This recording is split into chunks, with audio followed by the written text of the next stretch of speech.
জয় রাধা মাধব কুঞ্জ Bihari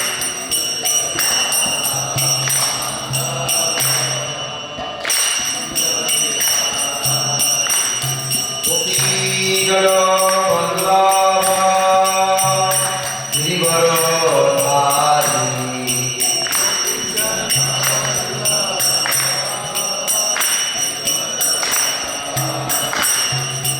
Yashodanandan ব্রজধর Ranjan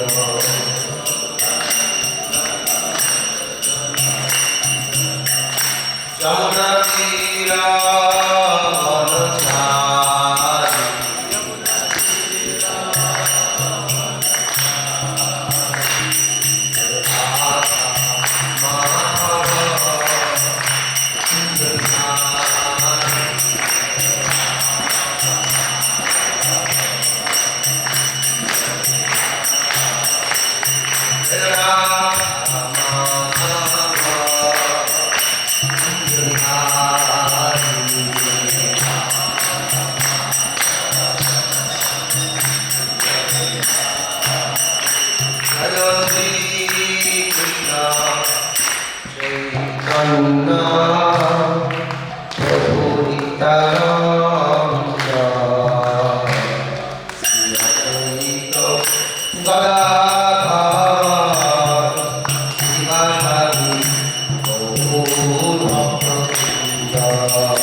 Hare Krishna,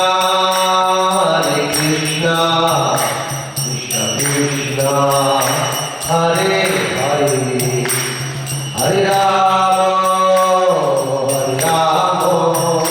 Rama Rama, Hare Hare, Hare Krishna, Krishna Krishna, Hare Hare, Hare Krishna, Hare Hare, Hare Rama, Rama Rama, Hare Hare.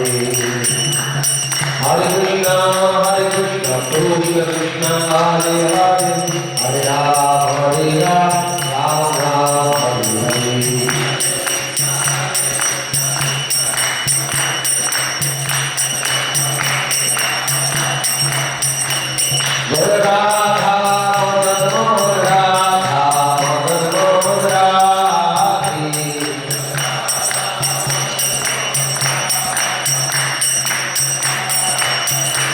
Jai Jagannath Baladev Subhadra Maharani Suyasana.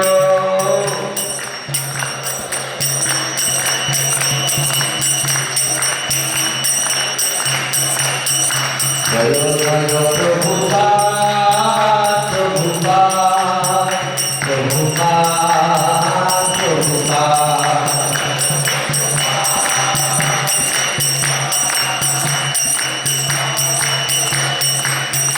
Jai Jai Gurudev, Gurudev, Gurudev, Gurudev.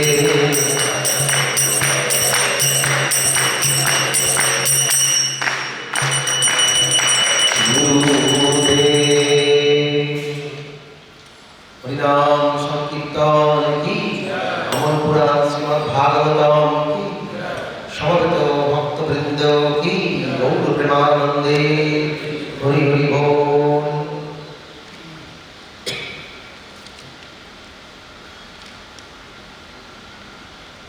अज्ञानतिमिरन्धस्य ज्ञानाञ्जन शलाकया चक्षुरुन्मीलितं येन तस्मै श्रीगुरवे नमः। नमो विष्णुपादाय कृष्णप्रेष्ठाय भूतले श्रीमते भक्तिवेदान्त स्वामीति नामिने। नमस्ते सरस्वती देवे নির্বিশেষ শূন্যবাদী পাশ্চাত্য দেশতারিণে বাঞ্ছা কল্প তরুভস্য কৃপা সিন্ধুদ্বয়ে বচ পতিতানাং পাবনেভ্যো বৈষ্ণবেভ্যো নমো নমো নমঃ মহাভগবতায় কৃষ্ণ প্রেম প্রদায়তে কৃষ্ণায় কৃষ্ণ চৈতন্য নাম্নে গৌরতিষে নমঃ। হে কৃষ্ণ করুণা সিন্ধু দীনবন্ধু জগৎপতে গোপেশ গোপিকাকান্ত রাধাকান্ত নমস্তুতে তপ্ত কাঞ্চন গৌরাঙ্গী রাধে বৃন্দাবনেশ্বরী বৃষভানুসুতে দেবী প্রণমামি হরিতে। জয়তাং শ্রুতৌ পঙ্গুর মম মন্দো মতির্গতি মৎসর্বস্য পদাম্বজে রাধা মদন মোহন। নীলাচল নিবাসায় নিত্যায় পরমাত্মনে বলভদ্র সুভদ্রাভ্যাম জগন্নাথ দে নমঃ। জয় শ্রীকৃষ্ণ চৈতন্য প্রভু নিত্যানন্দ শ্রী অদ্বৈত গদাধর শিবাসাদি গৌর ভক্তবৃন্দ। হরে কৃষ্ণ কৃষ্ণ কৃষ্ণ হরে হরে হরে রাম রাম রাম হরে হরে। ওম নমো ভগবতে বাসুদেবায়। ওম নমো ভগবতে বাসুদেবায়। ওম নমো ভগবতে বাসুদেবায়। মুখং করোতি বাচালং পঙ্গুরং লঙ্ঘয়তে গিরিং যৎকৃপাতমহং বন্দে পরমানন্দ মাধবম। শ্রী গুরুদিরতারিণং শ্রী চৈতন্য ঈশ্বরং নমো কৃষ্ণপদায় কৃষ্ণপৃষ্ঠায় ভূতলে শ্রীমতে জয়পতাকা স্বামীতি নামিনে নমাচার্য পাদায় পিতাই কৃপা প্রদায়ে গৌরকথা ধামদায় নগর প্রাণতারিণে। হরে কৃষ্ণ। আমাদের আলোচ্য বিষয় প্রহ্লাদ মহারাজ। রামায়ণের নায়ককে, রামায়ণের নায়ক জোরে জোরে জোরে বলবেন, রামায়ণের নায়ক রামচন্দ্র। মহাভারতের নায়ককে ঠিক এতক্ষণ ঠিক। মহাভারতের নায়ক হচ্ছেন অর্জুন আর রামায়ণের নায়ক হচ্ছে হনুমান। রামকে নায়ক হতে হয় না, উনি তো সবসময়ের জন্য নায়ক, মহানায়ক, ওনাকে নায়ক হতে হয় না। তো রামায়ণে বা রামলীলায় হনুমানের মহিমায় চতুর্দিকে কীর্তিত হয়েছে, আর মহাভারতে অর্জুনের লীলায় সর্বত্র কীর্তিত হয়েছে। তেমন নৃসিংহদেব মানে প্রহ্লাদ মহারাজ। দৈত্যের ঔরসে প্রহ্লাদ জননী ভুবনে রাখিল যশ, স্ফটিক স্তম্ভেতে প্রকটে নিহরি হইয়াছে আরো বশ। এই দৈত্যগুলি জন্মগ্রহণ করেছিল, কিন্তু তার ভক্তির বলে সাক্ষাৎ ভগবান আবির্ভূত হলেন। এই দৈত্যগুলি জন্মগ্রহণ তারপরে শ্রীমদ ভাগবতে দ্বাদশ স্কন্ধ, ওই দ্বাদশ স্কন্ধের মধ্যে এক একটা স্কন্ধে অনেক লীলা রয়েছে। প্রথম স্কন্ধে ভীষ্মদে, কুন্তী মহারানী, নারদ মুনি, কতজনের চরিত্র রয়েছে। দ্বিতীয় স্কন্ধে এরকম ব্রহ্মার প্রার্থনা, সৃষ্টি, কত কিছু। তৃতীয় স্কন্ধে দেবহূতি, কপিল মুনি, বরাহদেব। চতুর্থ স্কন্ধে দেবাদিদেব, মহাদেব, শিব, পার্বতী, ঋতু মহারাজ, ধ্রুব মহারাজ, অনেক। কিন্তু এই সপ্তম স্কন্ধ পুরোটাই, এই সপ্তম স্কন্ধে 15টা অধ্যায় আছে, পুরোটাই এই প্রহ্লাদ মহারাজের শিক্ষা। তা এখন আমি বলবো, সেখানে নৃসিংহদেবের লীলা কিন্তু ছোট, প্রহ্লাদ মহারাজের শিক্ষাটাই অনেক বিস্তারিত হয়েছে। বিশেষ করে 6 নম্বর অধ্যায় থেকে পুরোপুরি 15 নম্বর অধ্যায় পর্যন্ত প্রহ্লাদ মহারাজের শিক্ষা বর্ণিত হয়েছে। শ্রী চৈতন্য মহাপ্রভু যখন পুরীতে ছিলেন, মহাপ্রভুর দৈনন্দিন কার্যক্রম ছিল গদাধর পণ্ডিত শ্রীকৃষ্ণ চৈতন্য প্রভু নিত্যানন্দ শ্রী অদ্বৈত গদাধর, এই গদাধর পণ্ডিতের কাছে ভাগবত শ্রবণ করতে যাওয়া। 18 বছরে একদিনও বাদ যায়নি। পুরীতে মহাপ্রভু 18 বছর ছিলেন, একদিনও বাদ যায়নি। 18 বছর ধরে মহাপ্রভু প্রতিদিন সকালবেলা যে ভাগবত শুনতেন, তিনি কি শুনতেন? প্রহ্লাদের চরিত্র আর ধ্রুব মহারাজের চরিত্র। কেন? এত ছোটবেলায় তারা যে এত দৃঢ় ভক্তি করল, যার জন্য ভগবান তাদের সামনে আবির্ভূত হলেন। সেই শিক্ষাকে জগৎকে দেওয়ার জন্য মহাপ্রভু স্বয়ং ভগবান কিন্তু ভক্তের লীলা শুনছে। প্রহ্লাদ চরিত্র আর ধ্রুব চরিত্র। তো সেই যেহেতু আমাদের মন্দিরে ভাগবত শ্লোক পাঠ করে তারপর আলোচনা হয়, আমরা একটা শ্লোক পাঠ করবো। বোর্ডে লেখা নেই, উচিত ছিল বোর্ডে লেখা হয় শ্লোকটা, 6ষ্ঠ অধ্যায়ের প্রথম শ্লোক লেখা নেই, আমরা ছোট ছোট করে পড়ছি, বলবো। তারপরে আমরা ধারাবাহিক আলোচনা করব। সকালে এখন আমাদের 1 ঘন্টা সময়, কিছুক্ষণ আলোচনা, তারপরে বিকেলে আবার 2 ঘন্টা, মানে 2 থেকে 4, 2 ঘন্টা, তখন বাকিটা আমরা শ্রবণ করব। ঠিক আছে? একটা এপিসোডের মধ্যে যাবে, লিঙ্ক কেটে গেল না। সপ্তম স্কন্ধ 6ষ্ঠ অধ্যায় শ্লোক নাম্বার 1। শ্রী প্রহ্লাদ উবাচ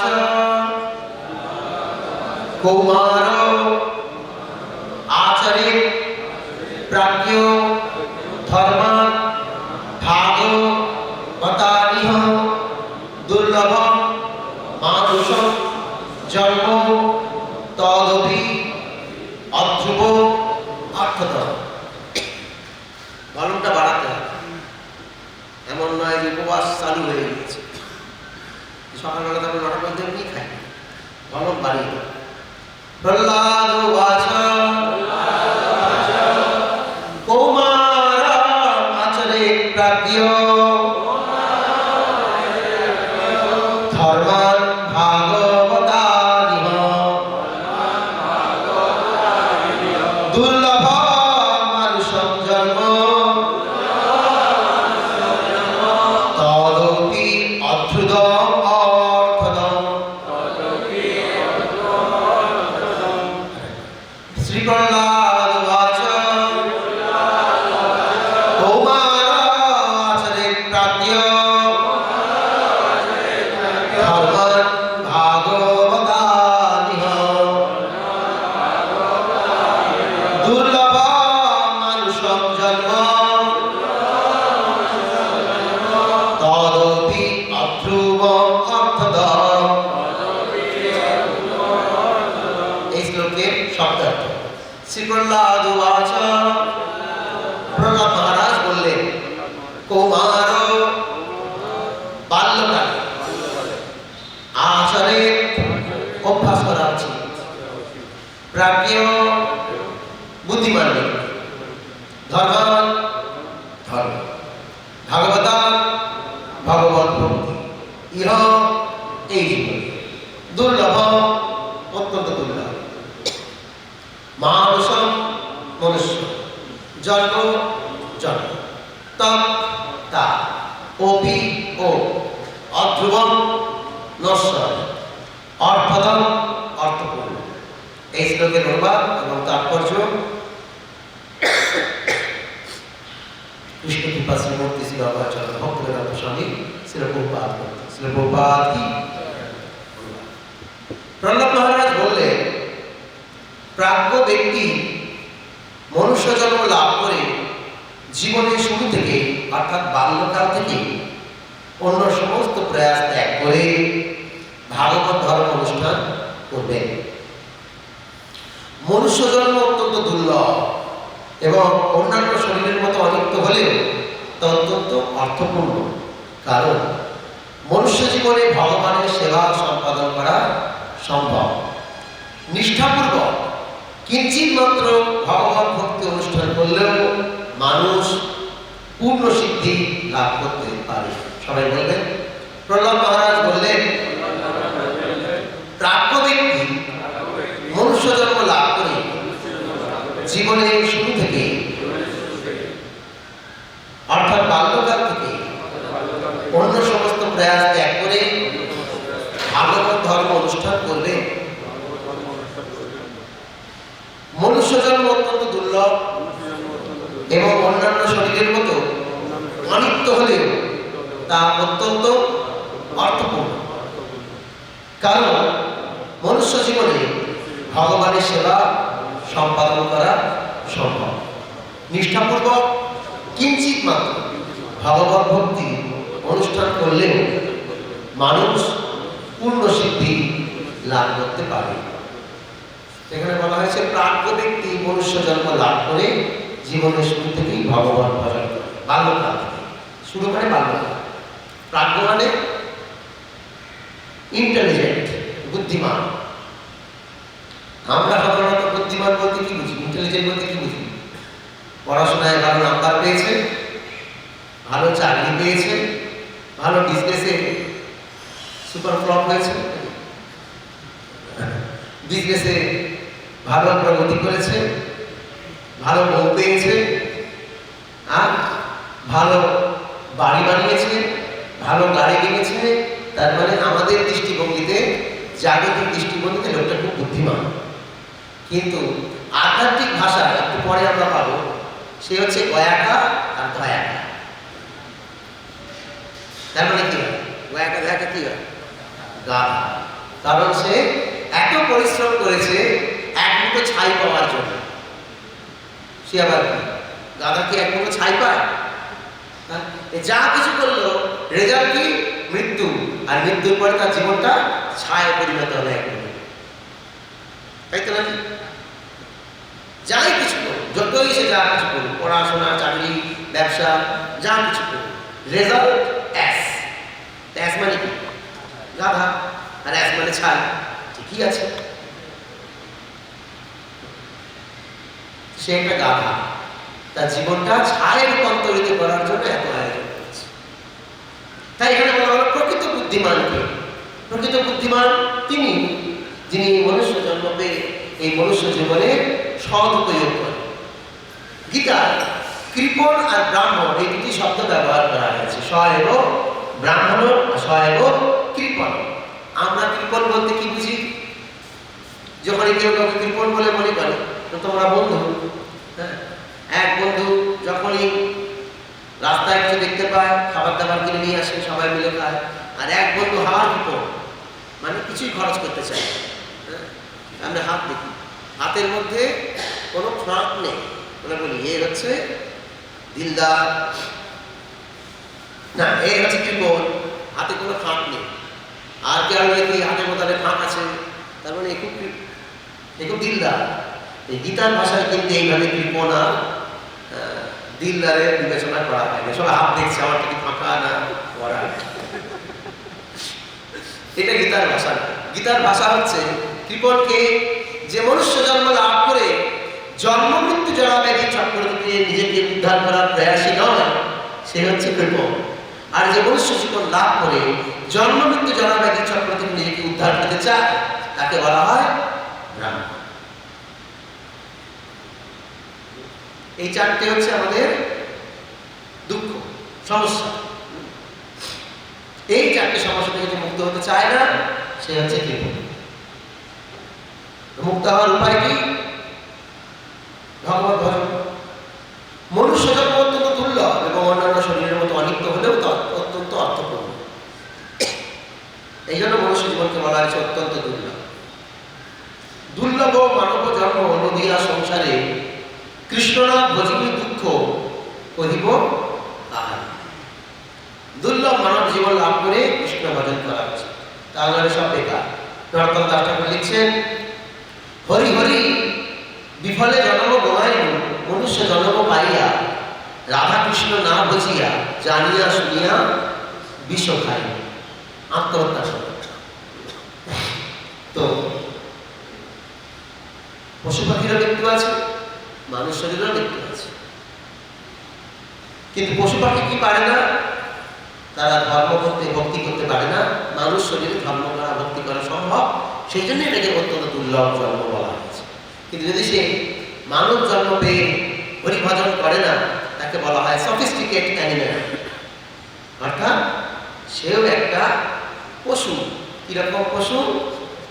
সফিস্টিকেট, পরিমার্জিত পশু, জামা কাপড় পরা, সে একটা পশু। এবার কেউ সার্কাস দেখেছো? সার্কাসে ভাল্লুককে এরকম জামা পরিয়ে দেয়। ভাল্লুককে সার্কাস করে, ভাল্লুককে জামা, বাঁদর খেলা দেখায়, ওদেরকেও জামা প্যান্ট। পশু সারা জীবন ল্যাংট হয়েই থাকলো, কিন্তু যারা বাঁদর খেলা দেখায় তারা আবার হাফ প্যান্ট পরিয়ে দেয়। বালমুন্ডা তাকে পরিয়েছে বাঁদর। এখন বাঁদরের যখন টয়লেট পাবে, সে কি প্যান্ট খুলে টয়লেট করতে যাবে? ওর মধ্যেই করে দেবে, কারণ এটা পশু। তাকে যতই সাজিয়ে গুজিয়ে রাখা হোক, কিন্তু আলটিমেট সে পশু। তাই প্রভুপাদ বললেন যে এই মনুষ্য জীবন পেয়ে হরিভজন করে না, জীবনের মূল্য বোঝে না, সে হচ্ছে ওই রকম পশু, সাজগোজ করা পশু, সফিস্টিকেট অ্যানিমেল। তাৎপর্য, বৈদিক সভ্যতা এবং বেদ অধ্যয়ন করার প্রকৃত উদ্দেশ্য হচ্ছে মানুষকে ভগবত ভক্তির আদর্শ স্তরে উন্নীত করা। তাই বৈদিক প্রথায় জীবনের শুরু থেকে ব্রহ্মচর্যের শিক্ষা দেওয়া হয়, যাতে শৈশব থেকে অর্থাৎ 5 বছর বয়স থেকে মানুষ এমনভাবে আচরণ করতে শেখে যার ফলে সে পূর্ণরূপে ভগবানের সেবায় যুক্ত হতে পারে। ভগবত গীতার 2য় অধ্যায় 40 নম্বর শ্লোকে বলা হয়েছে, স্বল্পভক্তি ধর্মস্য ত্রায়তে মহত ভয়া। ভগবত ভক্তির পথে স্বল্প উন্নতি সাধন করতে পারলেও মহাভয় থেকে রক্ষা পাওয়া যায়। আধুনিক সভ্যতা বৈদিক নির্দেশ অনুসরণ করছে না বলে তা মানুষকে এতই নিষ্ঠুরভাবে অবক্ষয় দিয়ে ফেলে দিচ্ছে। শিশুদের ব্রহ্মচারী হওয়ার জন্য শিক্ষা দেওয়ার পরিবর্তে জনসংখ্যা বৃদ্ধি রোধ করার অজুহাতে মাকে তার গর্ভের সন্তানকে হত্যা করার শিক্ষা দেওয়া হচ্ছে। এটাই হচ্ছে না?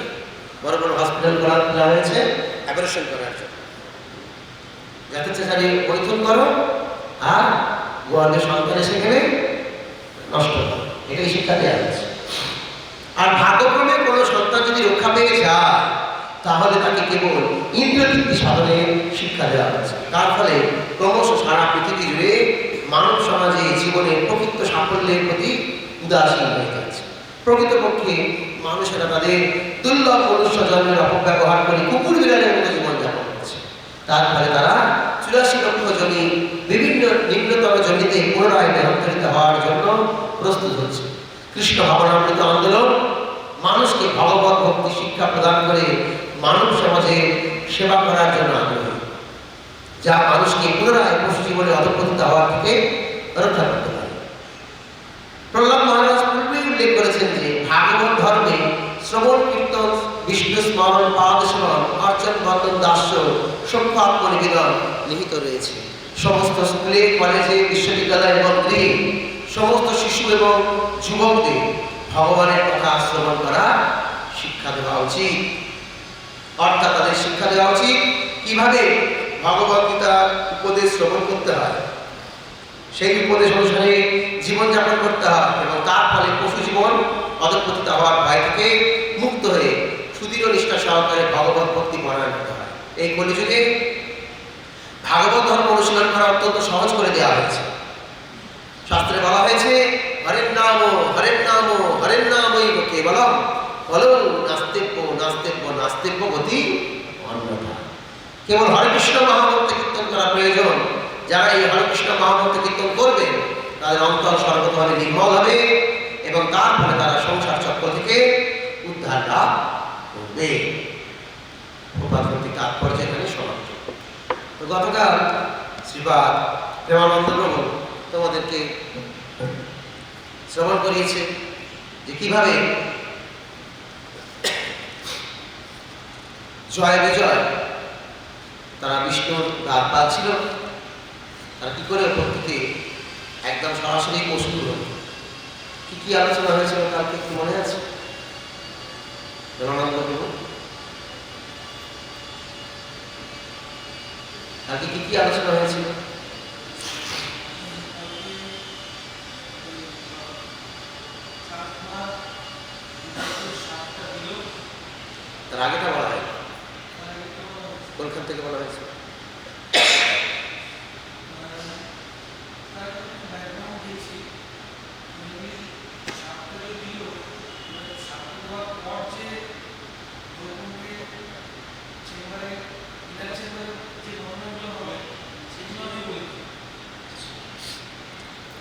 ঠিক আছে, হরে কৃষ্ণ। তো আমি এই বেলাতে 1 থেকে 6 অধ্যায় পর্যন্ত যাব। 1 থেকে 6 অধ্যায়ের মধ্যে 5টা অধ্যায় সামারি বলা হবে, 6 অধ্যায় নিয়ে পুরোটাই পড়া হবে। 6 অধ্যায় 29টা শ্লোক আছে, 29 শ্লোকই বলা হবে। অনুবাদ খুব গুরুত্বপূর্ণ অনুবাদ, সবকটা অনুবাদই খুব গুরুত্বপূর্ণ। তো প্রথম অধ্যায়ে পরীক্ষিত মহারাজের প্রশ্ন, প্রভু যেটা বলেছেন ওটাই আসবো, কিন্তু তার আরেকটু আগে ব্যাকগ্রাউন্ড। পরীক্ষিত মহারাজের প্রশ্ন যে ভগবান তো পার্সেলিটি করে না, তাই না? যার মধ্যে পার্সেলিটি আছে তিনি কি করে ভগবান হতে পারেন? মানে পক্ষপাত দোষ থেকে ভগবান মুক্ত। কিন্তু কখনো আমরা দেখি না যে ভগবান দেবতাদের পশুদের হয়ে যুদ্ধ করছে, দেখা যায়? সবসময় কি দেখা যায়? দেবতাদের হয়ে যুদ্ধ করছে। তাহলে কি করে পার্সেলিটি মুক্ত হলো ভগবান? তো সেই প্রসঙ্গ বলতে গিয়ে যুধিষ্ঠির আর নারদ সংবাদ এসে উপস্থিত হল। এক সময় যখন হস্তিনাপুর না, ইন্দ্রপ্রস্থে যুধিষ্ঠির মহারাজ রাজসূয় যজ্ঞ করছিলেন। তো রাজসূয় যজ্ঞের সময় শিশুপাল গিয়েছে। শিশুপালের নাম শুনেছ সবাই? শিশুপাল ছিলেন কৃষ্ণের আরেকজন পিসিমার ছেলে। শিশুপালের বাবার নাম দম্ভোষ। মায়ের নাম জানা আছে? মায়ের নাম জানা নেই। যেমন একজন পিসি হচ্ছে, কৃষ্ণের এক পিসি হচ্ছে কুন্তী মহারানী, সেরকম আর এক বুয়া পিসি, এই হচ্ছে শিশুপালের মা। আর বাবার নামটা দেওয়া আছে দম্ভোষ, দম্ভোষের পুত্র শিশুপাল। তো সেই শিশুপাল যখন ওই সভায় রাজসূয় যজ্ঞে সব থেকে উত্তম পদ কাকে দেওয়া হবে এই আলোচনা চলছিল, তখন পাণ্ডবদের মধ্যে এক ভাই সহদেব, তিনি ছিলেন জ্যোতিষশাস্ত্রবিদ। তিনি বিচার করে দেখলেন যেখানে ভীষ্ম, দ্রোণ, কৃপাচার্য অনেক মহান মহান ব্যক্তি আছেন, কিন্তু বাস্তবে এখানে তিনি সর্বোত্তম পদের অধিকারী, তিনি হচ্ছেন কেশব, কৃষ্ণ। যদিও কৃষ্ণ এই ইন্দ্রপ্রস্থের রাজসূয় যজ্ঞে কি দায়িত্ব পালন করছিলেন?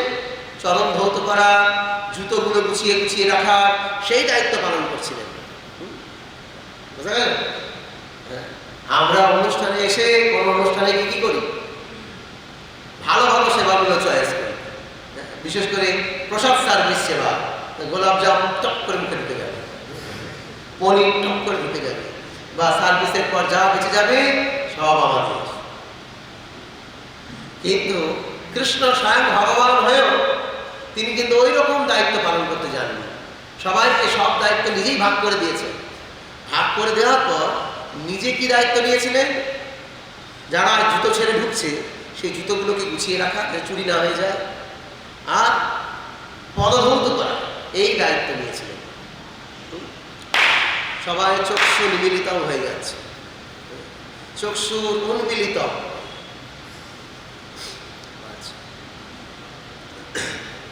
কি হলো না, যখন এরকম সহদেব বললেন উচ্চ পদ দেওয়ার জন্য উচ্চ অধিকারী একমাত্র কৃষ্ণ, কেশব, তো যখন যুধিষ্ঠির মহারাজ দাঁড়িয়ে এবার কৃষ্ণকে সম্বর্ধনা করতে যাবেন,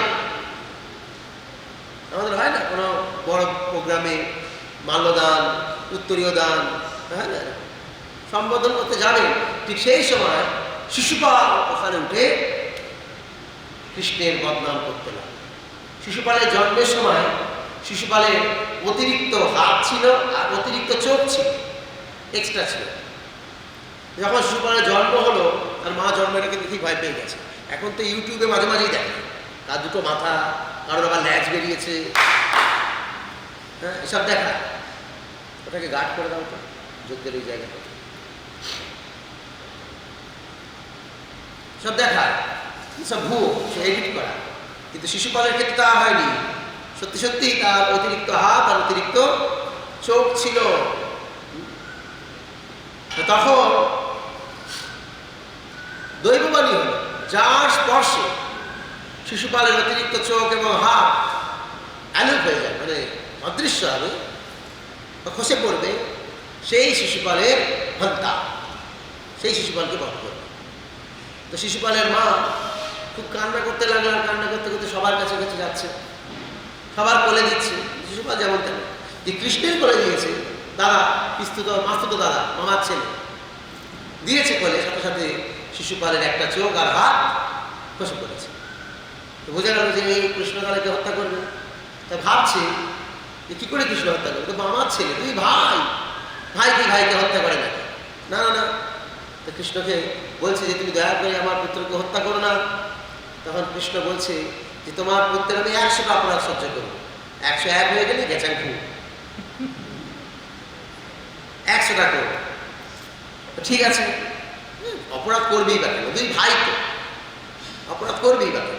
কিন্তু শিশুপাল তো শিশুপালই, নামেই শিশু, মহাপাকা। সে এমন এমন কথা বলছে, যখন কৃষ্ণকে সম্বর্ধনা করা হলো, সে একা উঠে এসে অনেক রকমের নিন্দা মন্দ করতে লাগলো। কৃষ্ণকে বলছে বেজন্মা। আচ্ছা, কৃষ্ণ কি বেজন্মা না নয়? কৃষ্ণ কি বেজন্মা না বেজন্মা নয়, কোনটা? বেজন্মা কথাটা একটা গালি। বেজন্মা মানে একটা গালি। কারুর যখন বাবা মা সঠিক তার সন্তানকে শিক্ষা দিতে না পারে, তখন রাস্তার লোক, সমাজ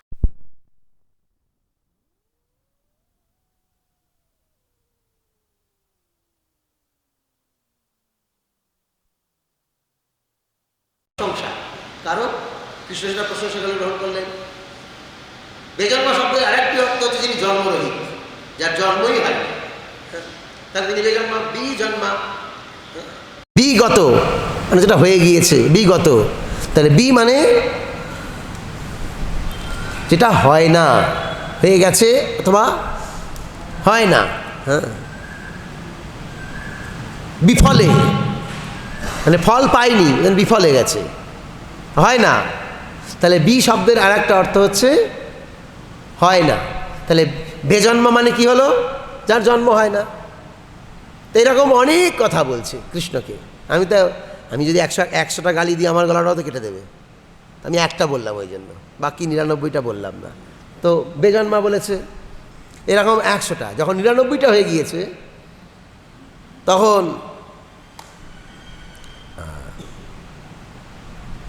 কৃষ্ণ বলছে যে দেখো, তোমার মাকে আমি প্রতিজ্ঞা করেছিলাম যে তোমার 100টা অপরাধ আমি সহ্য করব, আর একটা বাকি আছে, সাবধান। তখন শিশুপাল বলছে তুই কি করবি? তুই তো গোয়ালা। হ্যাঁ, তো কোনো যা কিছু করেছিস আজ পর্যন্ত সব তো ঠকবাজি করেছিস। হ্যাঁ, আর নিজে হিরো হতে চেষ্টা করেছিস, এই লাস্ট বলে দিল। আর সাথে সাথে সুদর্শন চক্র দ্বারা হ্যাঁ কি হলো, শিশুপালের গলা ঘেচাংফু হয়ে গেল।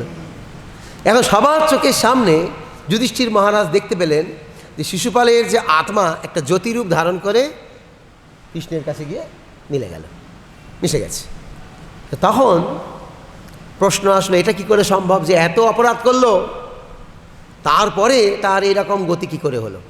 স্বাভাবিক, এটাই আসা স্বাভাবিক। হ্যাঁ, তাহলে আমরা মনে করতে আমরা অসুর হলে ভালো, তাহলে আমরাও মিশে যাব। কিন্তু এটাকে বলা হয় সাযুজ্য মুক্তি। 5 প্রকারের মুক্তি আছে: সাযুজ্য, সারূপ্য, শালক্য, সামীপ্য, শাষ্টি। সাযুজ্য মুক্তি মানে ভগবানের সাথে এক হয়ে যাওয়া। সারূপ্য মানে ভগবানের মতো রূপ লাভ করা। ওই দেখো, দেখতে পাচ্ছ কারা? এরাই শিশুপাল। আর ওই যে দাঁড়িয়ে আছে দুজন, এদিকে একজন ওদিকে একজন, এরাই হয়েছিল শিশুপাল। কিন্তু দেখতে কেমন এদেরকে? ভগবানের মতো না? তো এইরকম একটা মুক্তি, তাকে বলা হয় সারূপ্য মুক্তি। কি সন্দেহ আছে নাকি? সন্দেহ? ভ্রুটা কুঁচকে গেল। সারূপ্য মানে হচ্ছে ভগবানের মতো রূপ লাভ। সামীপ্য মানে ভগবানের নিকটে বাস, সামীপ্য। শালক্য মানে ভগবানের লোকে বাস। লোকে বাস আর নিকটে বাস পার্থক্য আছে না নেই? আছে। প্রধানমন্ত্রীর পিয়ে সামীপ্য, নিকটে। আর শালক্য মানে আমরা সবাই প্রধানমন্ত্রীর আন্ডারে আছি ভারতে, শালক্য। সেরকম বৈকুণ্ঠে থাকা মানে শালক্য, আর ভগবানের নিকটে, ভগবানের পার্শ্বদ হয়ে থাকা, সেটা হলো সামীপ্য। তাহলে কটা হয়ে গেল? সারূপ্য হলো, শালক্য হলো, সামীপ্য হলো, আর বাকি আছে আরেকটা সাজুজ্য আগেই বলে দিয়েছি। শাষ্টি, শাষ্টি মানে ভগবানের মতো অপুলেন্স, ঐশ্বর্য লাভ, এটাকে বলা হয় শাষ্টি। তো এই 5 প্রকার মুক্তির মধ্যে এই প্রথম যে মুক্তি সাজুজ্য, রূপ গোস্বামী এবং অন্যান্য আচার্যরা এই সাজুজ্য মুক্তিকে তুলনা করেছে নরকের সাথে। কৈবল্য নরকায়তে। সাজুজ্য মুক্তি ভক্তরা কখনোই চায় না। হ্যাঁ, ভগবানের সাথে এক হয়ে যাব, ভগবান হয়ে যাব, এটা সাজুজ্য মুক্তি এরকম ভক্তরা চায় না। তো এই যে শিশুপালের আত্মা ভগবানের শরীরে এক হয়ে গেল, সাজুজ্য মুক্তি লাভ করলে, এটা দেখে যুধিষ্ঠিরের প্রশ্ন, এটা কি করে হলো? সেই প্রশ্নের উপস্থাপন করতে গিয়ে নারদমুনি একটি কাহিনী অবতরণ করলেন। সেটাই হচ্ছে জয় বিজয়ের কাহিনী। যে এই শিশুপাল এ সাধারণ কেউ নয়, এ ছিল বৈকুণ্ঠের দ্বারপাল। এরা আর একজন আছে, তার নাম দন্তবক্র। এরা দুজনেই ছিল বৈকুণ্ঠের দ্বারপাল, জয় আর বিজয়, জয় আর বিজয়। তো জয় বিজয়ের কথা বলতে গেলে মাঝে আর একটা কথা বলতে হয়, অভিশাপের আগে।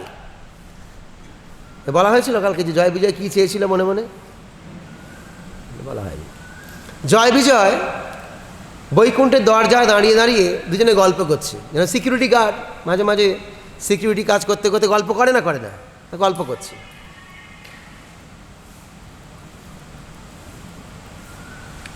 কি গল্প করছে? যে আচ্ছা, আমাদের প্রভু সমস্ত রসের আকর, রস বৈশ্য রস পশ্য অখিল রসামৃত মূর্তি, সমস্ত রসের আকর খনি, তার মধ্যে একটা রস তিনি আস্বাদন করতে পুরোপুরি পারেন না। কি রস? বীর রস, ফাইটিংয়ের রস, ফাইটিং। হ্যাঁ, তা কে ভগবানের সাথে ফাইটিং করবে? তিনি তো মহান শক্তিশালী, তার সাথে ফাইটিং করবে কে? ভগবানের সাথে মারপিট করার মতো কারো সামর্থ্য আছে? কেউ নেই। তাহলে কি করে আমরা ভগবানকে, আমাদের তো কাজ হচ্ছে প্রভুকে আনন্দ দেওয়া, কি করে আমরা ভগবানকে এই ফাইটিংয়ের আনন্দ দিতে পারি? বন্ধুরা কলেজ লাইফে হতো, ফাঁকা টাইমে তারা নিজেদের শক্তি আস্ফালন করার জন্য কি খেলতো ছোটোবেলায়? পাঞ্জা। হ্যাঁ হ্যাঁ, এখন আর নেই না পাঞ্জা লড়াই, এখন নেই, এখন তো মোবাইল হয়ে গেছে না, মোবাইলটাকেই পাঞ্জা দিয়ে চেপে ধরে। ও, এই ফাঁকা টাইমে গেম খেলে, এখন আর নেই পাঞ্জা লড়াই। কে লড়বে পাঞ্জা? প্রভু তো মহান। তখন তারা মনে মনে এরকম চিন্তা করলো যে আমরাই একমাত্র আছি যে প্রভুর সাথেই আনন্দ আস্বাদন করতে পারি। হ্যাঁ, আমরাই একমাত্র আছি যে প্রভুর সাথে এই খেলা খেলতে পারি, প্রভুকে আনন্দ দেওয়ার জন্য। মাথায় রাখতে হবে এটা। তারা কিন্তু বিরোধিতা করার জন্য ভাবেনি, প্রভুকে আনন্দ দেওয়ার জন্য। হ্যাঁ, বাবা যখন ছেলেকে, তোমাদের সবার জীবনে হয়েছে, ছেলেকে ছোটোবেলায় শূন্যের মধ্যে ছুঁড়ে দেয়, হয়েছে না হয়নি? সবাই করেছে। কিন্তু বাবাকে ফেলে দেওয়ার জন্য ছুঁড়ে দেয় না, বাচ্চাকে আনন্দ দেওয়ার জন্য। বাচ্চা তখন কী করে? খিলখিল করে হাসে। হ্যাঁ, আর যখন প্রেমিক প্রেমিকাকে এরকম ছুঁড়ে দেয়, তা হাসে না কাঁদে? পার্মানেন্ট বুঝতে পারলো, ঠেলে ফেলে দিল, গেল। হ্যাঁ, তো ওই রকম নয়। তো এখন এই যে ভগবানকে কে আনন্দ দিতে পারে? ভক্ত আনন্দ দিতে পারে। তা ভক্ত নিজে ছোট হয়েও অনেক সময় ভগবানকে আনন্দ দেয়। তাই জয় বিজয় এরকম চিন্তা করছে, এটা ভেতরে, বাইরে হচ্ছে, এটা বাইরে চিন্তা হচ্ছে। ভেতরে নারায়ণ শুয়ে আছে আর লক্ষ্মী দেবী পা টিপছে। লক্ষ্মী দেবী পা টিপতে টিপতে লক্ষ্মী দেবীর এমন একটা চিন্তা হচ্ছে। হ্যাঁ, কী চিন্তা হচ্ছে? যে প্রভুর শরীর কত নরম, কত নরম প্রভুর শরীর। হ্যাঁ, প্রভু, হ্যাঁ বলছে পদ্ম ফুলের মতো। ঠিক বলেছে না ভুল? পদ্ম ফুল শুকিয়ে গেলে মরমর হয়ে যায়, শক্ত।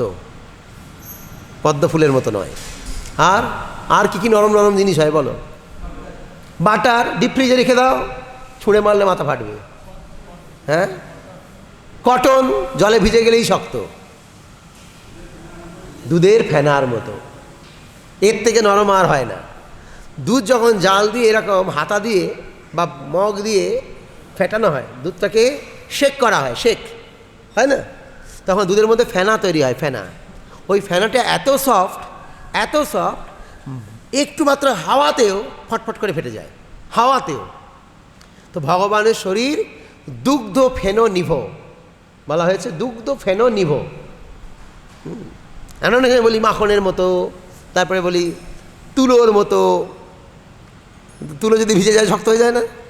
হ্যাঁ। তারপরে ওই এক রকমের টিস্যু পেপার পাওয়া যায়, বড় পেটিটার মধ্যে আছে। তুলো যখন ওই টিস্যু পেপার ইউজ করি না, প্রথমে যখন টিস্যু পেপারটা বের করা হয় খুব সফট, দু একবার ঘষার পরই খসখসে হয়ে যায়, হ্যাঁ, শক্ত হয়ে যায়। তো সেরকমই ভগবানের শরীর এত নরম, এত নরম, দুধের ফেনার মতো নরম। তা লক্ষ্মীদেবী চিন্তা করছে, এত নরম শরীর দিয়ে আমার প্রভু বজ্রের মতো ওষুধদেরকে বধ করে কিভাবে? তো নারায়ণ ঘাড় নাড়ছে, দেখবে কেমন করে করি, দেখাবো, অপেক্ষা করো। তো পুরুষ মানুষ সবসময় স্ত্রীর ইচ্ছা পূরণ করে। তো নারায়ণ হচ্ছে লক্ষ্মীর পতি, তা স্ত্রী মনে মনে করে চিন্তা করলেই তার ইচ্ছা আমি দেখাবো করে। হ্যাঁ, তো দাঁড়াও দেখাচ্ছি। তো এদিকে একটা হয়ে গেল। আর যখনই এরকম ঘটনা ঘটে তখন ভগবান কিছু পরিকল্পনা করেন। ঠিক সেই সময় এই চতুষ্কুমার হচ্ছে ব্রহ্মার প্রথম 4 পুত্র। ব্রহ্মার প্রথম 4 পুত্র, অনেক বয়স, সবসময় থাকে বালকের মতো, নগ্ন। হ্যাঁ, নগ্ন, তাদের যাতায়াতের কোনো বাদ বিচার নেই, সব জায়গায় ঘুরে বেড়াতে পারে। কিন্তু তারা ছিল নিরাকারবাদী। ব্রহ্মার প্রথম 4 পুত্র, তারা ছিল প্রথমে নিরাকারবাদী, ভগবানের রূপ তারা জানত না, মানত না। তাদের নাকে এক সময় সুন্দর গন্ধ গেল। কিসের গন্ধ? ভগবানের চরণে যে চন্দন মিশ্রিত তুলসী, সেই তুলসীর ঘ্রাণ তাদের নাকে গিয়ে পৌঁছালো। তা এতদিন পৌঁছালো না কেন?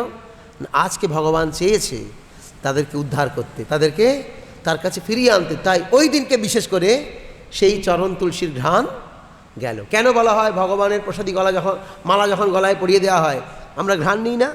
হ্যাঁ, ভগবানের প্রসাদের গন্ধ বেরোয় না সুন্দর, তুলসী পাতার গন্ধ। এই নাক দিয়ে ভক্তিরসামৃত সিন্ধুর গ্রন্থে বলা হয়েছে যে আমাদের সমস্ত অঙ্গগুলিকে কৃষ্ণের সেবায় লাগাতে হবে। নাকটা কী করে কৃষ্ণের সেবায় লাগাবো?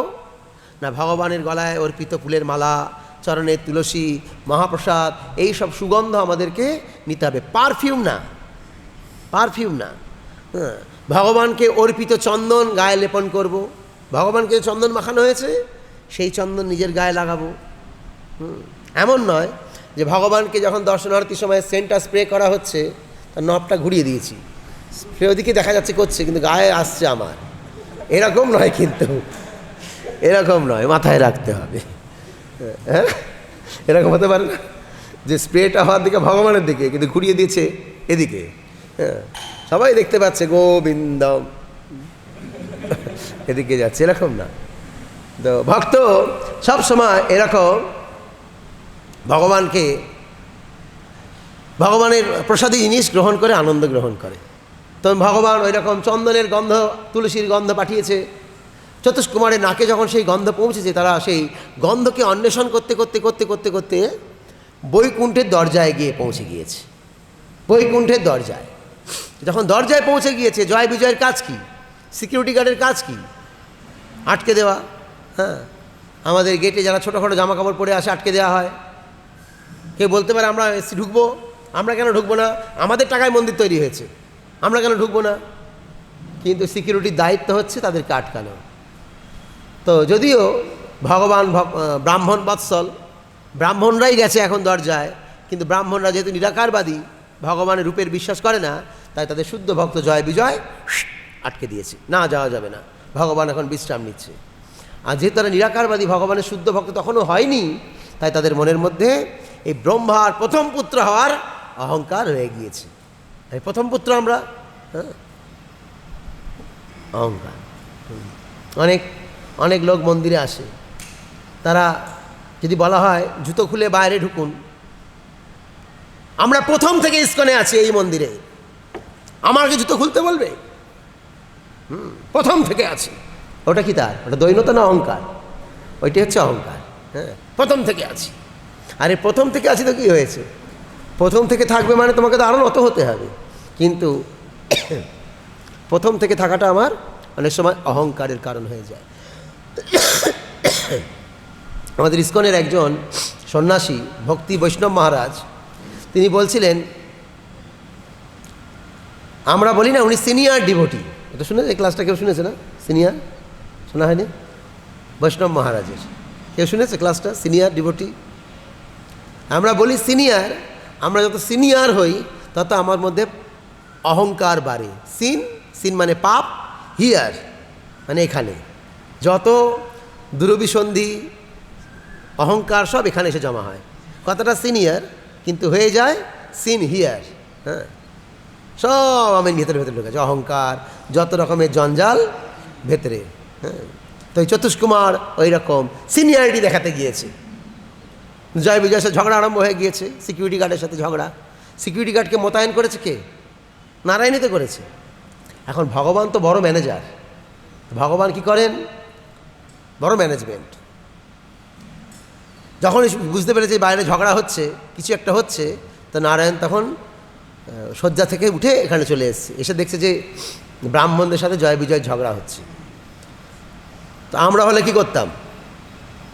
যে বাইরে থেকে এসে তাকে দু চারটে কথা শুনতাম, আপনাকে কেন বলে জুতো পরে ঢুকতে না করে কেন ঢুকেছেন, অমুক তমুক হ্যান ত্যান। কিন্তু ভগবান তা করলেন না। ভগবান নিজের যারা সেবক তাদেরকে বকা দিলেন। হ্যাঁ, এখানে একটা শিক্ষা। অনেক সময় আমাদের যারা স্টুডেন্ট, বাইরের লোকের তোমাদের সাথে বচসা করলে আমাদের সিনিয়র ভক্তরা কি করবে? তোমাদের কি বকা দেবে। তখন আমাদের কি মনে হয়, না এই মন্দিরটা ভালো না, হ্যাঁ ঝামেলা ও করছে আর বকা দিচ্ছে আমাকে। কেন? এরম বকা দিলে কি হয়? বাইরের পরিবেশটা ঠান্ডা হয়। হ্যাঁ, তার মধ্যে বাইরের পরিবেশটা উত্তপ্ত অলরেডি আছে, আরও বেশি বেড়ে যাবে। হ্যাঁ, সিস্টেম, এটা ম্যানেজমেন্টের পলিসি। এটা আগেকার দিনে ছিল। ছোটোবেলায় দুটো বাচ্চা ঝগড়া করেছে, নালিশ করতে এসছে মাকে, তো মা অন্যের বাচ্চাকে শাসন না করে নিজের বাচ্চাকে শাসন করতো, মনে পড়ছে? হ্যাঁ, এখন কি হয়ে গেছে? উল্টো হয়ে গিয়েছে। হ্যাঁ, আমারটা ভালো, ও কিছু দোষ করেই নি, যত দোষ ওর। মাস্টার যদি ছেলেকে বকে, বাচ্চাটাকে বকে, ক্লাবের লোক ডেকে নিয়ে গিয়ে মাস্টারের চাকরিটা পর্যন্ত খেয়ে দেয়। হ্যাঁ, আর সেই জন্যই ছেলেগুলো সব বাঁদর তৈরি হচ্ছে, শাসন মানছে না। আগেকার দিনে বেতের বাড়ি মারত, থাপ্পড় মারত, বাড়িতে এসে ভয়ে ভয়ে বাবা মাকে বলতো না বেতের বাড়ি খেয়েছি, বলতো থাপ্পড় খেয়েছি, বলতো না। মা জিজ্ঞেস করতো, রে তোর গালটা নাম লাল হয়ে গেছে কেন রে? আরে ঘুষাঘুষি ছেলেদের হচ্ছিল আমাদের। মাস্টারমশাই মেরেছে বলতোই না, লজ্জার ব্যাপার না, পড়াশোনা করে নিজেই মেরেছে। কিন্তু এখন উল্টো, মাস্টার ঝুলপি ধরে টেনে দেয়, সাথে সাথে পার্টির লোক ডেকে নিয়ে চলে যাবে, ঝুলপি ধরে টেনেছে। মাস্টারকে কুলপি খাইয়ে দেবে একদম। এইরকম অবস্থা। ভগবান তা করলেন না। ভগবান কি করলেন? জয় বিজয়কে শাসন করতে লাগলেন আর বললেন যে ব্রাহ্মণরা আমার খুব প্রিয়। তোমরা কি জানো না আমার প্রণাম মন্ত্র কি? ব্রাহ্মণ্য দেবায় গো ব্রাহ্মণ্য হিতায় চ জগদ্ধৃতায় কৃষ্ণায় গোবিন্দায় নমো নমো। ব্রাহ্মণরা আমার খুব প্রিয়। আচ্ছা, ব্রাহ্মণদের সাথে তর্ক বিতর্ক দা, এখন তোমাদেরকে অভিশাপ দিয়ে দেবে এরা। কী অভিশাপ? এর শর্ত হলো, ভক্ত হয়ে গেলে 7 জন্ম, অসুর হয়ে গেলে, বিরোধিতা করলে 3 জন্ম। তো কোনটা পছন্দ? কোনটা পছন্দ? 7 জন্ম না 3 জন্ম, কোনটা? তো জয় বিজয় বলছে, প্রভু আপনার অদর্শনে আমরা চোখের পলক পর্যন্ত যুগে যুগ বলে মনে হয়। যুগায়িতম নিমেষে না চক্ষুষা পাবৃশায়িতাম শূন্যায়িতম জগৎ সর্বম গোবিন্দং বিরহে নামে। তো 7 জন্ম তো অনেক দেরি। তার পরিবর্তে বরং 3 জন্ম অসুর হয়ে বিরোধিতা করে 3 জন্ম আমরা কষ্ট করে আপনাকে লাভ করতে পারি। এটাই আশীর্বাদ করুন। তো এখানে একটা খুব গুরুত্বপূর্ণ শ্লোক রয়েছে। হ্যাঁ,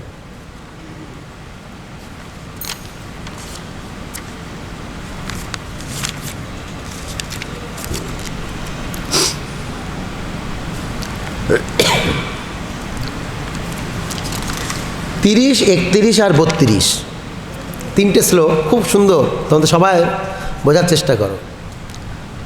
নারদমুনি তখন যুধিষ্ঠির মহারাজ জিজ্ঞেস করছেন যে অসুর হয়ে এটা কি ঠিক? অসুর হয়ে 3 জন্ম বাদে ফিরে অসুর হওয়া ঠিক? ঠিক না। নারদমুনি তখন বললেন, যে কোনো অ্যাঙ্গেলে যদি কেউ কৃষ্ণের সাথে যুক্ত হয় তাতেই লাভ। কামাৎ দেশাৎ ভয়াৎ স্নেহাৎ যথা ভক্তেশ্বরে মন আবেশ্য ততঘম হিত্বা বহবস্ত গতিম গতা।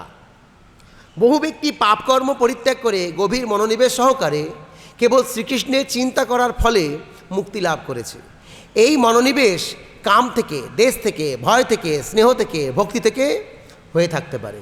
কাম থেকেও কেউ কৃষ্ণকে পেতে পারে, ভয় থেকেও কৃষ্ণকে পেতে পারে। একটা জিনিস ঘুরছে এখানে, বুঝতে পারছো কি এটা? হ্যাঁ, প্রজাপতি, বাটারফ্লাই, ওটা নিয়ে বলবো আমি। কেবল শ্রীকৃষ্ণে মনোনিবেশ করার ফলে যে কিভাবে কৃষ্ণের কৃপা লাভ করা যায় তা এখন আমি বর্ণনা করব। এই যে প্রজাপতিটা, এর আগে কি ছিল? শুঁয়োপোকা। এই শুঁয়োপোকা প্রজাপতি চিন্তা করতে করতে একসময় কালারফুল বাটারফ্লাই হয়ে গিয়েছে। প্রভুপাদ বলেছেন, উদাহরণে দিয়েছেন না প্রভুপাদ? আমরা যদি নিরন্তর কৃষ্ণের চিন্তা করি তাহলে একসময় আমিও কৃষ্ণময় হয়ে যাব। ওই বাটারফ্লাইটা উদাহরণ দিয়ে গেল, লাইভ এক্সাম্পল দিয়ে চলে গেল, এখানে আর নেই। হরি বল। পরের শ্লোক, গোপ্পা কামাত ভয়াত কংস দেশাৎ চৈদাদয়ো নিপা সম্বোধাত বিষ্ণয় স্নেহাত উয়ম ভক্তা বয়ং বিভু। হে মহারাজ যুধিষ্ঠির, গোপীগণ কামবশত, কংস ভয়বশত, শিশুপাল প্রভৃতি রাজাগণ শত্রুতাবশত, যদুগণ সম্বন্ধবশত, আর তোমরা পাণ্ডবগণ স্নেহবশত, আর আমরা ভক্তিবশত কৃষ্ণের কৃপা লাভ করেছি।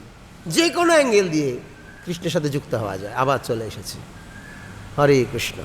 যে কোনো অ্যাঙ্গেল দিয়ে। কংস তার একটা হেজিটেশন ছিল, হ্যাঁ, কিসে? 8 নম্বর শব্দটায়, অক্ষরে 8।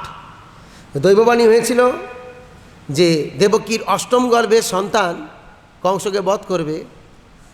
তো কংস মোটামুটি ঠিক থাকতো। যখন সে সিংহাসনে বসার সময় সিঁড়ি দিয়ে উঠতো, যখনই 8 নম্বর সিঁড়িতে উঠতো তার প্যালপিটেশন শুরু হয়ে যেত। 8 মানে 8 শব্দটা নিতেই পারত না। তার মানে 8 শব্দের প্রতি কতটা তার ঘনীভূত ভয় রয়েছে, 8টা নিতেই পারত না। 8 শব্দ শুনলেই তার মনে পড়ে যেত এই কৃষ্ণ মনে চলে আসবে। এই রকম আমাদের অ্যাডিক্টেড হতে হবে, অ্যাডিক্টেড, নেশারুর মতো হতে হবে কৃষ্ণের প্রতি, তাহলে আমরা উদ্ধার। হ্যাঁ, এটা একটু বন্ধ করো দেখি। তো যেন তেন প্রকারেণ ভগবানের নাম উচ্চারণ করলেই তার ফল সে পেয়ে যাবে, যেন তেন প্রকারেণ। পরের শ্লোকটা সেটাই বলা হয়েছে। কতঃ মোপি নবেন সৎ পঞ্চানং পুরুষং প্রতি তস্মাৎ কেন উপায়েন মন কৃষ্ণে নিবেশয়েৎ। খুব গুরুত্বপূর্ণ শ্লোক।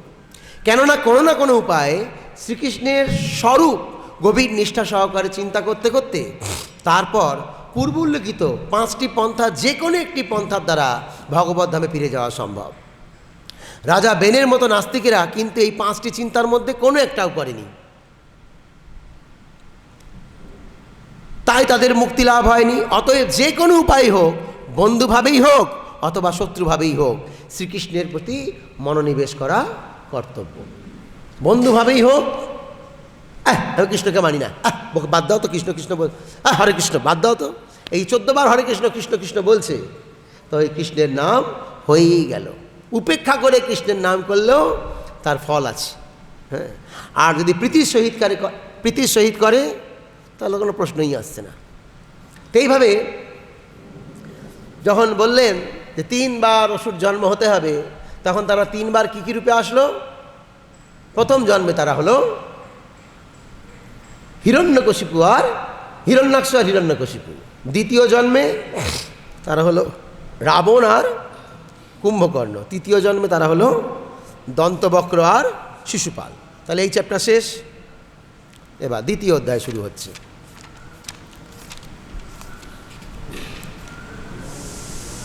শ্রীমদ্ ভাগবতে 3য় স্কন্ধে এই হিরণ্যাক্ষের কথা রয়েছে। একসময় কশ্যপ মুনি, তোমাদের কারোর কাশ্যপ গোত্র আছে? কাশ্যপ গোত্র, ও কাশ্যপ গোত্র। কাশ্যপ গোত্রটা এলো কোথা থেকে? কশ্যপ মুনি থেকে। কশ্যপ মুনি 13 জন স্ত্রী ছিল। তার মধ্যে এক স্ত্রীর নাম হচ্ছে দিতি। দিতি এক সময় সন্ধ্যাবেলায় তিনি তার স্বামীকে উৎপীড়ন করতে লাগলেন মৈথুনে সহবাস করার জন্য। তার স্বামী কশ্যপ মুনি অনেকবার বারণ করলেন, দিতি কামার্ত হয়ে বারবার তার প্রতি আকৃষ্ট করতে লাগলেন। তখন দিতির অনুরোধে কশ্যপ মুনি সন্ধ্যাবেলায় তার পত্নীর সাথে মিলিত হলেন, এবং যখন মিলিত হলেন তখন থেকেই সব অপশকুন হতে লাগলো, মানে অমঙ্গল সূচক ঘটনা ঘটতে লাগলো। কিছুদিন বাদে সেই দুই যমজ পুত্র জন্মগ্রহণ করলো। জন্মগ্রহণের সাথে সাথে নানান রকমের বাজে মানে কুপরিস্থিতি তৈরি হতে লাগলো। প্রভুপাদ তাৎপর্যে বলছেন যে এখনও অনেক সময় আমাদের আয়লা, ফণি, আমফান, ঝড়, কোনো জায়গায় বিশাল বড় ভূমিকম্প হচ্ছে, তো হচ্ছে মানে বুঝতে হবে নিশ্চিত কোনো রকম আসুরিক সন্তান কেউ জন্ম দিচ্ছে। সেই জন্য পৃথিবী ভারসাম্য তখন সন্তুলন নষ্ট করে দিই। এখনও হচ্ছে, হ্যাঁ, এখনও এরকম বিচার। যখন এইরকম এই হিরণ্যাক্ষ হিরণ্যকশিপু জন্ম হলে এরকম পুরো পরিস্থিতি অন্য হয়ে গেল।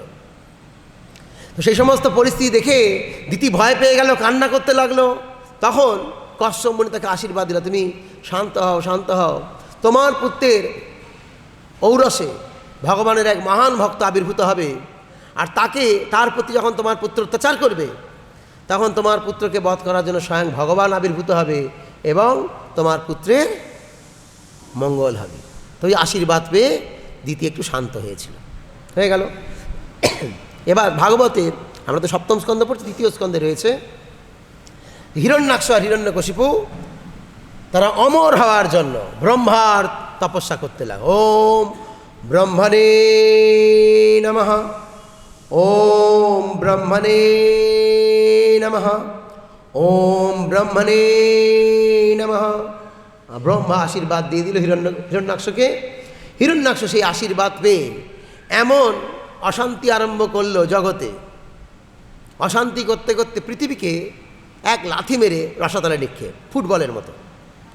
এদিকে ব্রহ্মা মনুকে, সৃষ্টির প্রথম ব্যক্তি মনুকে বলল, তুমি যাও পৃথিবী লোকে গিয়ে সৃষ্টিকার্য আরম্ভ করো। মনু এসে পৃথিবীকে খুঁজেই পাচ্ছে না, কোথায় পৃথিবী? আমি যে পরিচালনা করব, সৃষ্টিকার্য শুরু করব, তো প্ল্যাটফর্ম তো নেই, প্ল্যাটফর্মটা ঢুকে গেছে, কোথায় গেছে খুঁজে পাওয়া যাচ্ছে না। তা ব্রহ্মার কাছে গিয়ে বললেন যে ব্রহ্মা, হে প্রভু, হে পিতামহ, আপনি আমাকে পাঠালেন কিন্তু পৃথিবীতে খুঁজে পাচ্ছি না। তা ব্রহ্মা চোখ বন্ধ করলেন, চোখ বন্ধ করে দেখছেন যে পৃথিবী এখন রসাতলে। এই চোখ বন্ধ করে রসাতলে দেখতে দেখতে হাঁচি, ব্রহ্মা একটা হাঁচি দিয়ে ফেলেছে। যেই হাঁচি দিয়ে ফেলেছে ব্রহ্মার নাক থেকে, আমরা হাঁচি দিলে কি বেরোয়, বেরিয়ে আসে অনেক সময়, আর ব্রহ্মা যে হাঁচি দিয়েছে একটা মটর দানার মতো কিছু বেরিয়ে এসছে নাক থেকে। যেই বেরিয়েছে, বেরিয়েই ওই মটর দানার মতো অংশটি একটি পাহাড়ের মতো রূপ ধারণ করেছে। সেটাকে কেশবধৃত শুকর রূপ জয় জগদীশ হরে, জয় জগদীশ হরে। বরাহ রূপ ধারণ করলেন ভগবান, আর বরাহ রূপ ধারণ করে হিরণ্যাক্ষকে তিনি বধ করলেন। হিরণ্যাক্ষ বধ হয়ে গেল। হিরণ্যাক্ষ বধের পর হিরণ্যকশিপু খুব বিলাপ করতে লাগলেন। আর তার ভাইয়ের স্ত্রী, হিরণ্যাক্ষের স্ত্রীর নাম ছিল রুষাভানু। কি নাম? রুষাভানু। তিনি রুষাভানুকে অনেক জ্ঞান দিতে লাগলেন, আর তার মা দিতিকেও অনেক উপদেশ দিতে লাগলেন। সেখানে কুরুর পক্ষীর কাহিনী আছে, যমরাজের কাহিনী আছে, অনেক উপদেশ দিচ্ছেন। অনেক সময় যখন কোনো নেতা মন্ত্রীরা স্টেজে ওঠে তখন খুব তারা গীতার জ্ঞান দেয়, হ্যাঁ, দেয় না? খুব, মানে ওরা মুখস্থ করে আসে, গীতার জ্ঞান দেয়। আর তারপরে স্টেজ থেকে নেমে গেলেই আবার বিপরীত পক্ষের লোককে খুন করে। এটাই হচ্ছে ওদের নেচার। ওরা মুখে বলবে গীতায় বলা হয়েছে কর্মই ধর্ম, কিন্তু কি কর্ম ধর্ম? যারা আমার পার্টি করে না তাকে খুন করো, এটাই কর্ম, এটাই ধর্ম। তো সেরকম যারা আসরিক ব্যক্তি তারা মুখে অনেক সময় অনেক ভালো ভালো জ্ঞান দিতে পারে, লেকচার দিতে পারে। আমাদের কি মনে হবে, বাবা আপনারা তিলকমালা পরে আছেন, আপনি কত জানেন, উনি তো অনেক জানে, বলে লোকে। হ্যাঁ, আমাদেরই অনেক ভক্তরা বলে, প্রভু আমরা অত শ্লোক লোক জানি না, এনারা যা জানে। ইনি মহান ব্যক্তি, মহাভাগবত। কিন্তু ভাগবতটা বোঝা যায় ভোটের সময়, যখন ভোট আসে সেই ব্যক্তি ভাগবতকে পুরোপুরি চেনা যায়। হ্যাঁ, কেমন ভাগবত সে। তো এইরকমই ওই কী নাম, হিরণ্যকশিপু তার ভাইয়ের বউকে, মাকে অনেক জ্ঞান দিচ্ছে, আর মনের মধ্যে প্ল্যান করছে কি করে বিষ্ণুকে হত্যা করব। একটাই প্ল্যান, বিষ্ণু আমার ভাইকে হত্যা করেছে, আমি কী করে বিষ্ণুকে হত্যা করব। তা বিষ্ণুকে হত্যা করতে গেলে কী করতে হবে? একটাই চান্স, তপস্যা। মানে ভগবানকে মারতে গেলেও তপস্যা করতে হবে, তপস্যা ছাড়া হবে না। হ্যাঁ, তপস্যা করতে গেল মন্দার পর্বতে, এক পায়ের উপর দাঁড়িয়ে, একটা পায়ে এরকম দাঁড়িয়েছে, একটা পায়ের হাঁটুর ওপরে তুলে দিয়েছে, আবার যে পায়ে দাঁড়িয়ে আছে পুরো পাটা ফেলেনি, বুড়ো আঙুলের ওপর দাঁড়িয়েছে, হাত দুটোকে ওপরে করেছে। কি বলছে? ওম ব্রহ্মণে নমঃ। অসুরের গলাগুলো এরকমই হয়, ওম ব্রহ্মণে নমঃ, এরকম। মানে ব্রহ্মাকে ডাকছে না প্রার্থনা করছে বোঝা মুশকিল। তো এইরকম খুব তর্জন গর্জন করছে। আর সেই সময় নারদমুনি তো অবারিত দ্বার, সব জায়গায় যায়। নারদমুনি চলে গিয়েছে, এটা পুরাণের কথা, এটা ভাগবতে নেই, পুরাণে আছে। নারদমুনি তখন একটা পাখির রূপ ধারণ করে যে গাছের নিচে দাঁড়িয়ে তপস্যা করছিল, ওই গাছের মধ্যে নারদমুনি গিয়ে বসে পড়েছে পাখি হয়ে। বিষ্ণু বিষ্ণু বিষ্ণু বিষ্ণু বিষ্ণু বিষ্ণু বিষ্ণু বিষ্ণু বিষ্ণু এরকম করছে, মানে বিষ্ণুর নাম বলছে বারবার। আর এই হিরণ্যকশিপু তো বিষ্ণুর নাম পছন্দই করতে পারে না, শুনলেই রেগে যায়, তো রেগে গিয়েছে। আচ্ছা, রাগ করলে কি হয়? তপস্যা নষ্ট হয়ে যায়। হ্যাঁ, তা আজকে ধরো উপবাস, সারাদিন তোমরা উপবাস করলে, সন্ধ্যাবেলায় প্রসাদের লাইনে তুমি আগে যাবে না বাইরের লোকগুলো আগে যাবে, সেই নিয়ে ঠেলাঠেলি আরম্ভ হয়ে গেল। ব্যাস, সারাদিন যা উপবাস সব শেষ, ওই ঠেলাঠেলি করলেই উপবাস সব শেষ। ধরো তোমার এক বন্ধু সে গুড়ের শরবত খেয়েছে, তোমাকে দেয়নি, এই তুই দিলি না, ফেলে দেবো, লাগবে না আমার। ওই গুড়ের শরবতের গ্লাসটা ধরে ছুঁড়ে ফেলে দিলে তার সামনে, ব্যাস সারাদিনের উপবাস সেকেন্ডের মধ্যে শেষ। তাই হলো হিরণ্যকশিপু, সে তপস্যা করছিল ওং ব্রহ্মণে নমঃ, ওং ব্রহ্মণে নমঃ, যেই মুহূর্তে রেখে গেল বিষ্ণুর নাম শুনে, তাই তপস্যাটা কী হলো? বেলুন, গ্যাস বেলুন ছুঁচ ফুটিয়ে দিলে কী হয়? সব শেষ। তখন তার কি মনে হলো যে ও আমার সব তপস্যা শেষ হয়ে গেল, এখন আমি বউয়ের কাছে যাই, আমার স্ত্রীর কাছে যাই, একটু মৈথুন করে আসি, তাহলে আমার মাথাটা একটুখানি ঠান্ডা হবে। হ্যাঁ, জাগতিক লোক তাই করে, যখন মনে খুব দুঃখ তখন মদ খাবে আর নারী সঙ্গ করবে। হ্যাঁ, মনে করবে আমার মাইন্ডটা এখন কুল হয়ে যাবে, কচু হবে। হ্যাঁ, তাই কী করলো, ওই হিরণ্যকশিপু বাড়িতে চলে আসলো, আর মিলিত হলো কার সাথে? তার স্ত্রীর নাম ছিল কয়াধু। কয়াধুর সাথে মিলিত হলো, কিন্তু মিলিত হলে হবে কি, তার মনের মধ্যে ওইটাই খালি চিন্তা হচ্ছে, এই বিষ্ণু বিষ্ণু বলেছিল, কারণ বিষ্ণুটাকে মেরেই ফেলবাম, বিষ্ণুকে মারবো আমি। হ্যাঁ, ওইটাই চিন্তা করে, ওই চিন্তা করছে আর মৈথুন করছে। পরিণাম কী হলো? গর্ভধান সংস্কার হয়ে গেল। হ্যাঁ, গর্ভধান সংস্কার হয়ে গেল। বিষ্ণু চিন্তা করতে করতে সহবাস করছিল, তা গর্ভধান সংস্কার হয়ে গেল। পরিণাম কি হলো? বীর্যটা যদি অসুরের, কিন্তু এসে গেল একজন মহাভাগবত কৃষ্ণ ভক্ত। আবার সে সহবাস করে স্নান টান করে আবার চলে গেছে তপস্যা করতে, আবার তপস্যা করছে। এদিকে যখন হিরণ্যকশিপু রাজবাড়িতে নেই, তপস্যা করতে চলে গেছে, তৃতীয় অধ্যায় চলে এসেছি আমরা, এখন তপস্যা করতে চলে গিয়েছে। তখন কি হয়েছে? ইন্দ্র সব দেবতাদের নিয়ে হিরণ্যকশিপুর রাজ্য আক্রমণ করে দিয়েছে। এই চোখটা এরকম বন্ধ হয়ে যাচ্ছে কেন করে করে? হ্যাঁ, তো আক্রমণ আরম্ভ করে দিয়েছে। আর আক্রমণে সবাইকে পরাস্ত করে এই হিরণ্যকশিপুর স্ত্রী কয়াধুকে অপহরণ করেছে। অপহরণ করে যখন নিয়ে যাচ্ছে স্বর্গে, তা মাঝ রাস্তায় আবার নারদমুনি দেখা। নারদমুনি সবসময় গাইড করে সবাইকে। নারদমুনি দেখা, নারদমুনি বলছে, তুমি কোথায় নিয়ে যাচ্ছ কে? তুমি জানো না তুমি একজন দেবতা, স্বর্গের রাজা, আর তুমি এরকম নিন্দনীয় কাজ করছো? যার স্বামী বাইরে আছে, আর সে গর্ভবতী মহিলা, তাকে তুমি চুরি করে নিয়ে যাচ্ছ, এটা কি ঠিক? না না, এর গর্ভে এখন অসুরের সন্তান আছে, ও অসুরের সন্তান, ও অসুর। তা নারদমুনি বলছে, না না, এ অসুর নয়। হ্যাঁ, অসুরের সন্তান মানেই যে অসুর হবে এমন নয়। ব্রাহ্মণের ঘরে জন্ম হলে যেমন ব্রাহ্মণ হয় না, মুচির ঘরে জন্ম হলে যে মুচি হবে এমন নয়। মুচির ঘরে আবার ব্রাহ্মণের জন্ম হতে পারে। কীরকম? চেতনাটা, হ্যাঁ, চেতনাটা।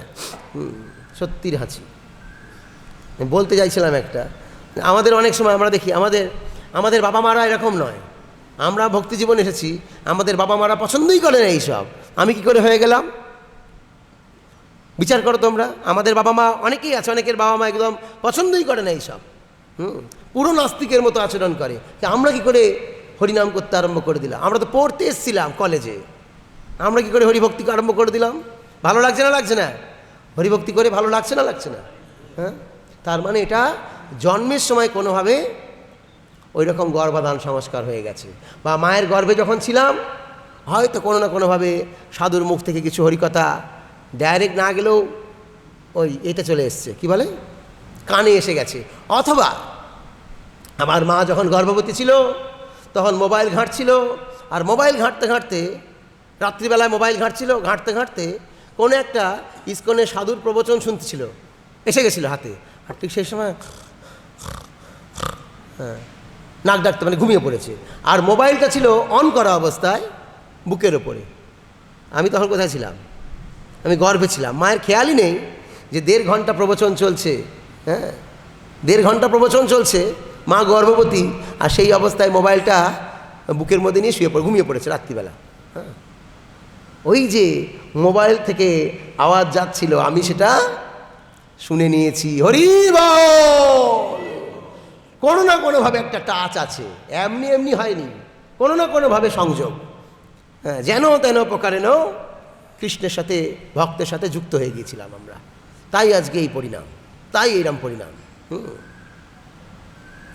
এইভাবে কয়াধুকে যখন ইন্দ্রকে যখন বলল নারদমুনি, তখন ইন্দ্র শুনল। দেবতারা হচ্ছে এরকম, দেবতারা বারণ করলে শোনে, আর অসুররা বারণ করলে আরও অ্যাগ্রেসিভ হয়ে যায়। বেশ করেছি তোমার তাতে কি? এটা হচ্ছে অসুরদের স্বভাব। আমি অসুর না আমি দেবতা, আয়নায় দেখতে পাবো নিজেকে। যখন আমায় কেউ শাসন করবে, বকা দেবে, ভুলটা ধরিয়ে দেবে, দৈব গুণ থাকলে কি হবে? মাথা নত করবো, আমার ভুল হয়ে গেছে। আর অসুর গুণ হলে কী হবে? বেশ করেছি। হ্যাঁ, আমি কি 10,000 টাকা কষান মানি দিয়েছি মানে কি মাথাটা বিক্রি করে দিয়েছি নাকি? হ্যাঁ, দিন, টাকা ফেরত দিন, আমি চলে যাব গুরুকুলম থেকে। হ্যাঁ, এরকমই হবে অসুর। হ্যাঁ, আর দেবতার মধ্যে এটাই হচ্ছে পার্থক্য। সরি, আমি এরকম ডাইরেক্ট বলে দিচ্ছি, কান মোলা চাড়ানা। এরকম মন্দির খুলে দিল, প্রভু 15 মিনিট দেওয়া যাবে? ঠিক, প্রভুরা খুব ভালো। তো কি হলো, যে যখন চলে গিয়েছে ইন্দ্র, তখন নারদমুনি সেই কয়াধুকে নিয়ে তার আশ্রমে নিয়ে গিয়ে রাখলেন এবং কন্যার মতো লালন পালন করতে লাগলেন। আর নারদমুনি প্রতিদিন সেই ভাগবতের কথাগুলো ওই কয়াধুকে শোনাচ্ছিলেন। কিন্তু কয়াধুর টেনশন ছিল, স্বামী বাইরে, আবার গর্ভবতী, প্রতিজ্ঞা করে যতদিন স্বামী ফিরে না আসবে ততদিন সন্তান প্রসব করব না। এত প্রতিজ্ঞা, যন্ত্রণা হচ্ছে শরীরে, তাই সে পুরো কথা শুনেছে কিন্তু ভুলে যাচ্ছে। কিন্তু প্রহ্লাদ তত কোনো টেনশন নেই, মায়ের গর্ভে সেফটি জোনে আছে। প্রহ্লাদ সেটা পুরোপুরি শুনতে পেয়েছে, পুরোপুরি শুনতে শুনতে প্রহ্লাদ মহারাজ ভক্ত হয়ে গেল। এদিকে হিরণ্যকশিপু, 4th অধ্যায় চলে এসেছি। এদিকে হিরণ্যকশিপু এমন তপস্যা করতে লাগলো, তপস্যায় ওপরে আগুন বেরোতে লাগলো। হ্যাঁ, ওপরে আগুন, তার ব্রহ্ম তেজে দেবতারা অতিষ্ঠ হয়ে উঠল। দেবতারা অতিষ্ঠ হয়ে ব্রহ্মার কাছে গিয়ে বললেন যে আপনার তপস্যা করছে, আপনি কি গিয়ে একটু সমাধান করুন। তা ব্রহ্মা সমাধান করতে আসলো, মন্দার পর্বতে, খুঁজেই পাচ্ছে না, আওয়াজ পাচ্ছে ব্রহ্মণে নমঃ, খুঁজেই পাচ্ছে না। কেন না, এত তপস্যা করেছে, বলমিক হয়ে গিয়েছে শরীরে। বলমিক মানে উয়ের ঢিপি, আওয়াজ পাচ্ছে কিন্তু খুঁজে পাচ্ছে না। তো কান পেতে দেখছে এখান থেকে আওয়াজটা আসছে। তা ব্রহ্মার হাতে যে দিব্য কমণ্ডলু, সেই কমণ্ডলু জল ছিটিয়ে দিয়েছে গায়ে, বলমিকের গায়ে, মানে উয়ের ঢিপির গায়ে। আর যেই ছিটিয়ে দিয়েছে, প্রথম যখন এসেছিল হিরণ্যকশিপু তপস্যা করে, তখন যাচ্ছে চেহারা ছিল, হ্যাঁ, রাজার চেহারা, ঠিক সেরকম আবার চেহারা হয়ে গিয়েছে। কি চাও তুমি, কি বর চাও? তা প্রথমেই ব্রহ্মাকে দেখে কোনো স্তব স্তুতি নেই। ভক্তরা তো ভগবানকে দেখে, মহাজনকে দেখে স্তুতি করে, ওনার স্তুতি নেই। হে ব্রহ্মদেব, আপনি আমার সামনে এসে দাঁড়িয়েছেন, তা আপনি নিশ্চয়ই জানেন আমি কি চাই, আমাকে সেটা দিন। কি চাই? আমি অমর হতে চাই। তা ব্রহ্মা বলছে, ব্রহ্মা দাঁড়িয়ে আছে তো, অমর তো আমিই নয়, আমি তো অমর নয়, আমি তোমায় কী করে অমর করে দেবো? কেন? ওই যে অমৃত খেয়েছিলেন আপনি, অমর না? তখন অমৃত বন্টন হয়নি, এটা আগের কথা। তাহলে ব্রহ্মা অমর নয়। তখন হিরণ্যকশিপু বলল, ও তাহলে আপনি আমাকে অমর পদ দেবেন না? এই তো, ঠিক আছে, আপনি আমাকে পাস না করালে আমার বাবাকে ডেকে, পার্টির লোক ডেকে এনে আপনাকে আমি অন্য দিক দিয়ে কিন্তু আমি ঠিক পাস করিয়ে নেবো নিজেকে। তো ওই হিরণ্যকশিপু তাই করলো, যে আপনি আমাকে অমর পদ দেবেন না তো কী আছে, তাহলে আপনাকে একটা কাজ করুন, আমাকে অন্য কিছু আশীর্বাদ দিন। আঙুল গুনবে কী কী আশীর্বাদ চাইলো। অমর পদ যখন দেবেনই না, তাহলে অন্য আশীর্বাদ দিন। কী আশীর্বাদ? এই আশীর্বাদ দিন, আমি যেন দিনেও না মরি, রাতেও না মরি। গুনবে কিন্তু, হ্যাঁ, বিকেলবেলা আবার লাগবে তো এগুলো। দিনেও না মরি, রাতেও না মরি। 2, আমি ঘরেও না মরি, বাইরেও না মরি। 3, আমি আকাশেও না মরি, পাতালেও না মরি। 4, আমি অস্ত্রের দ্বারাও না মরি, শস্ত্রের দ্বারাও না মরি। 5, 12 মাসের কোনো মাসের মধ্যে না মরি। এ আবার কি? তাহলে এমন কোনো মাস আছে যেটা 12 মাসের বাইরে? আরে মল মাস, ওটা তো 12 মাসের বাইরে। হ্যাঁ, পুরুষোত্তম মাস যেটাকে বলা হয়, ওই মাসে না মরি, মানে 12 মাসের মধ্যে না মরি। 6, আপনার সৃষ্ট কোনো জীবের দ্বারা না মরি। তাহলে আর কে মারবে তাকে? হ্যাঁ, ব্রহ্মা ভেবেছিল একটা আশীর্বাদ চাইবে, তো একটা বলছে তথাস্তু, তারপরটা আবার চেয়েছে তথাস্তু, তাহলে 6টাইতেই তথাস্তু বলে দিয়েছে। তার মানে তো অমর হয়ে গেল না, কি না অমর হলো না? হ্যাঁ, হয়ে গেল না, হলো না? তা ব্রহ্মা চিন্তা করলো, ও বাবা, এই তো দেখছি আমাকে অমর না দিলেও তো অমর পুরো হয়েই গেল, কি করবে? 4টে মাথাকে গ্রহণ করে নিয়ে ব্রহ্মা চলে গেল ওপরে। হ্যাঁ, আর কিছু করার নেই তো, হয়ে গেছে তো, 4টে সবগুলো যা আছে সব দেওয়া হয়ে গেছে। আর সেই আশীর্বাদ পেয়ে হিরণ্যকশিপুর সন্ত্রাস আরও বেড়ে গেল। আর একবার বন্ধ করো। কেমন ছিল? আগে অত সন্ত্রাসবাদী ছিল না, যেই ব্রহ্মার আশীর্বাদ পেয়ে গেল, সন্ত্রাসটা তার তুঙ্গে উঠল। এদিকে হিরণ্যকশিপু বাড়িতে ফিরে এসছে, কয়াধু বাড়িতে ফিরে এসছে। তো কয়াধুকে যেহেতু নারদমুনি এতদিন সংরক্ষণ করেছিল, নারদমুনির প্রতি হিরণ্যকশিপুর একটু সিম্প্যাথি তৈরি হয়েছে, দুর্বলতা। ঠিক আছে, কোনো অসুবিধা নেই, আমার বউকে বাঁচিয়েছে। এদিকে নারদমুনি এই কয়াধু বাড়িতে আসার পর সন্তান প্রসব হয়েছে। ধীরে ধীরে সন্তানটা বড় হলো। সন্তান বড় হওয়ার পর একদিন ছেলেকে জিজ্ঞেস করছে যে, প্রহ্লাদ, না ভুল বললাম, গুরুকুলে পাঠিয়েছে। তা গুরুকুল থেকে পড়াশোনা করে, মাঝে ছুটি ছিল, সামার ভ্যাকেশানে ছেলে এসছে। তা ছেলে আসতে ছেলেকে কোলে বসিয়েছে, জিজ্ঞেস করছে যে, প্রহ্লাদ, তুমি যে গুরুকুলে পড়াশোনা করলে, কি শিখলে? তখন বলছে, বাবা, আমি আমার গুরুদেবদের থেকে শিখেছি যে এই সমস্ত জড়জাগতিক জীবন ত্যাগ করে বনে গিয়ে হরিভজন করা উচিত। ওরে বাপরে, ছুঁড়ে ফেলে দিয়েছে। হ্যাঁ, বিষ্ণু আমার শত্রু, আরে বিষ্ণুর ভজন করতে বলছে, যখন ছুঁড়ে ফেলে দিয়েছে, বাচ্চা ছেলে। হ্যাঁ, তখন তার যে গুরুকুলের টিচার ছিল ষণ্ড আর অমর্ক, সে বলে, কিছু মনে করবেন না, বাচ্চা ছেলে, কিছু মনে করবেন না। আমরা দেখে নিচ্ছি, তোমাদের ইউথের জন্য একটা এখানে শ্লোক আছে, দেখাচ্ছি।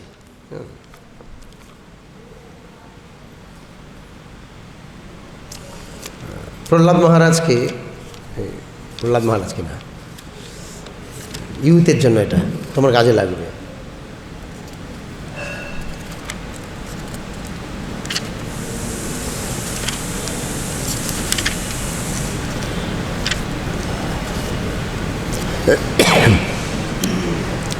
আচ্ছা, শ্লোকটা এই মুহূর্তে আমি খুঁজে পাচ্ছি না।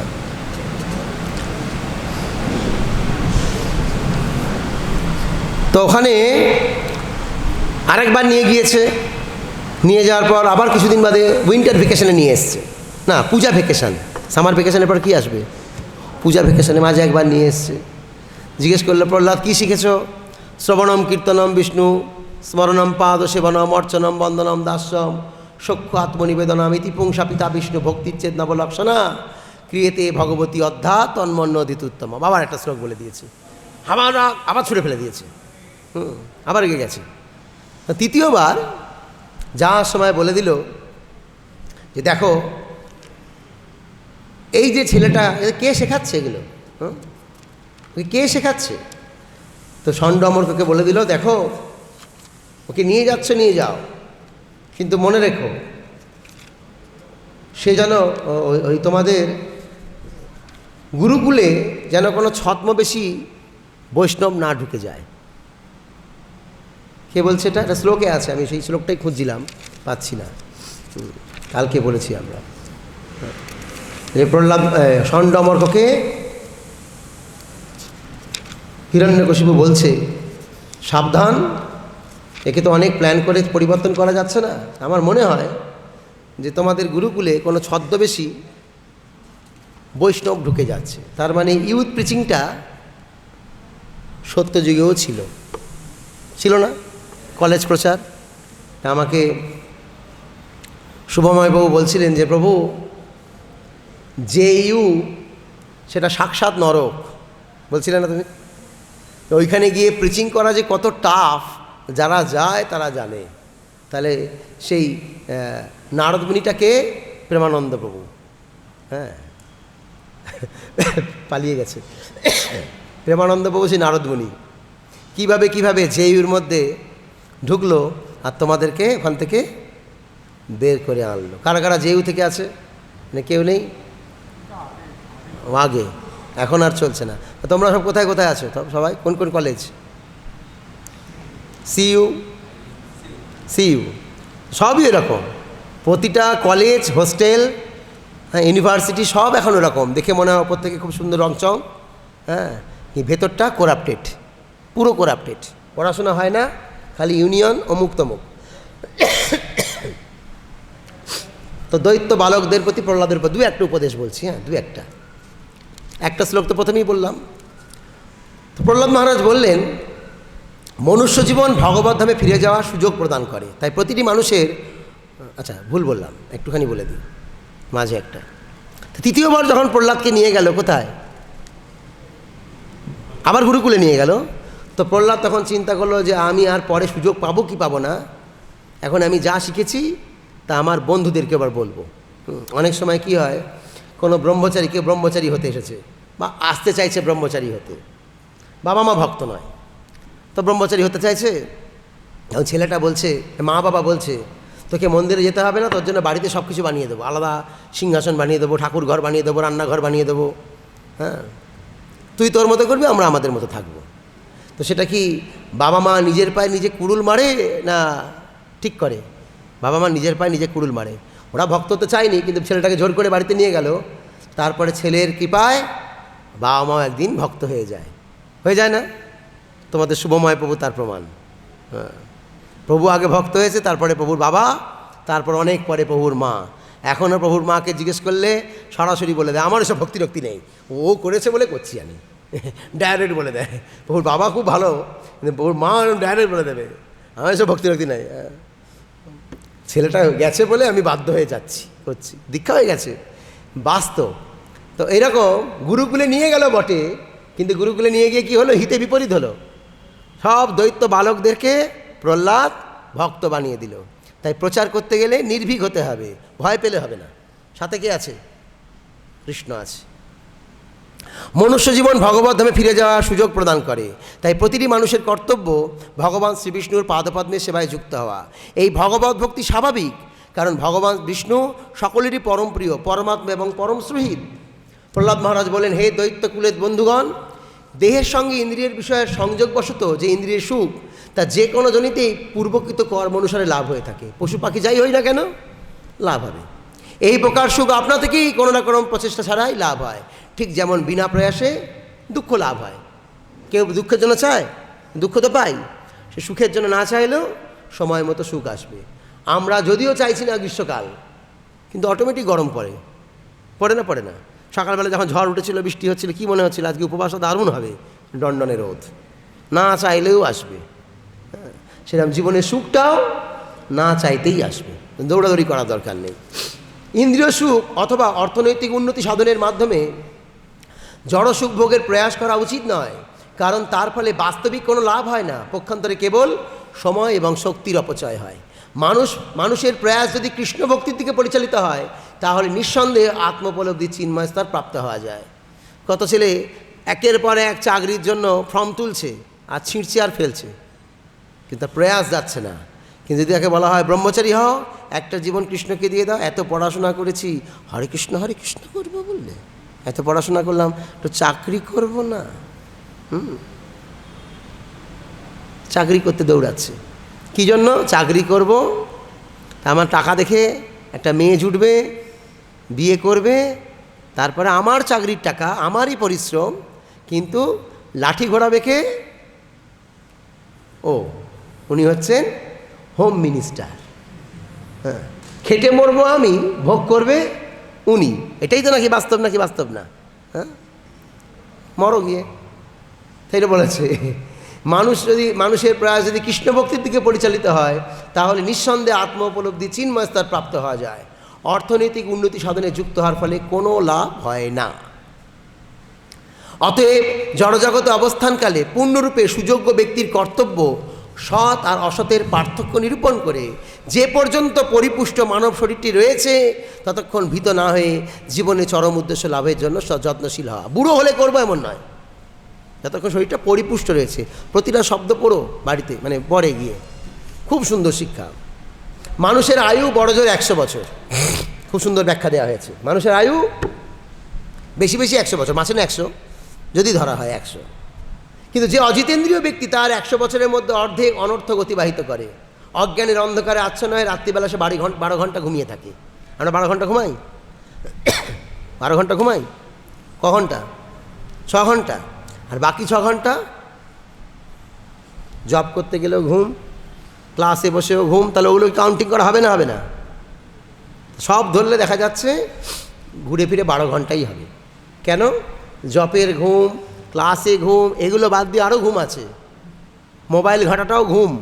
কেন? ওটা অযথা অপচয় হচ্ছে, ওটাও এক প্রকার ঘুম। দিনের মধ্যে কত ঘন্টা মোবাইলে সময় অতিবাহিত করি, ঘন্টার পর ঘন্টা, ওটা তো অজ্ঞানতার অন্ধকার, ওটাও ঘুম। তাহলে 50 বছর ঘুমিয়ে কাটিয়ে দিল। 12 বছর যদি 100 বছর বাঁচে, সারাদিন 12 ঘন্টা করে ঘুমালে, তাহলে আলটিমেট কত বছর ঘুমিয়ে কাটালো? 50। আর রইল কত? আর বাকি 50 রইল। শোনো এবার বাকি 50টা কী হয়। বাল্যকালে মোহগ্রস্ত অবস্থায় 10 বছর অতিবাহিত হয়, খেলাধুলা, হ্যাঁ, এতে 10 বছর চলে গেল, রইল কত? 40। তেমনি কৈশোরে খেলাধুলায় মগ্ন হয়ে আরও 10 বছর অতিবাহিত হয়ে গেল।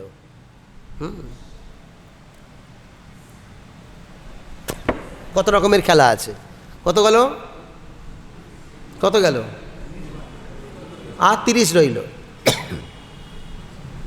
এইভাবে 20 বছর বিফলে যায়। তেমনি যেখানে কেউ বলছে গীতা পড়া বাদ দিয়ে ফুটবল খেলো, এখানে প্রহ্লাদ মহাজন বললেন এই খেলাধুলা করে বিফলে যায়, তো কারটা গ্রহণ করব? হরি বল। তেমনি বৃদ্ধ বয়সে জরাগ্রস্ত হয়ে জড়জাগতিক কার্যকলাপ অনুষ্ঠান করতে অক্ষম হওয়ার ফলে আরও 20 বছর বৃথা অতিবাহিত হয়ে যায়। বৃদ্ধকালে মন্দিরে জয়েন করে বলবে যা সেবা দেবো তাই করব। চরণামৃত দিয়ে 14 বার থালাটা পড়ে যায়। হ্যাঁ, চরণামৃত দিতে বসে 14 বার থালাটা পড়ে যাচ্ছে, ঘুমিয়ে পড়ছে। হ্যাঁ, হবে না। কত বছর রইল বাকি? আর 10 বাকি আছে এখনো।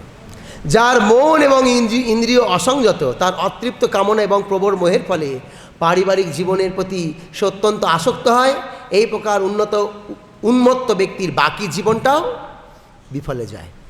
10 বছর, 20 বছর পড়াশোনা করলো, 20 থেকে 30, ওটা বলা হয়নি। ওটার ওই 10 বছর কি করে? চাকরি আর ব্যবসায় উন্নতির জন্য দৌড়ে বেড়ায়, পায় না কিছুই, খালি দৌড় দৌড় দৌড় প্রতিযোগিতা হয়। ও এগিয়েছে, আমি কেন এগোবো না? ও পাচ্ছে, আমি কেন পাবো না?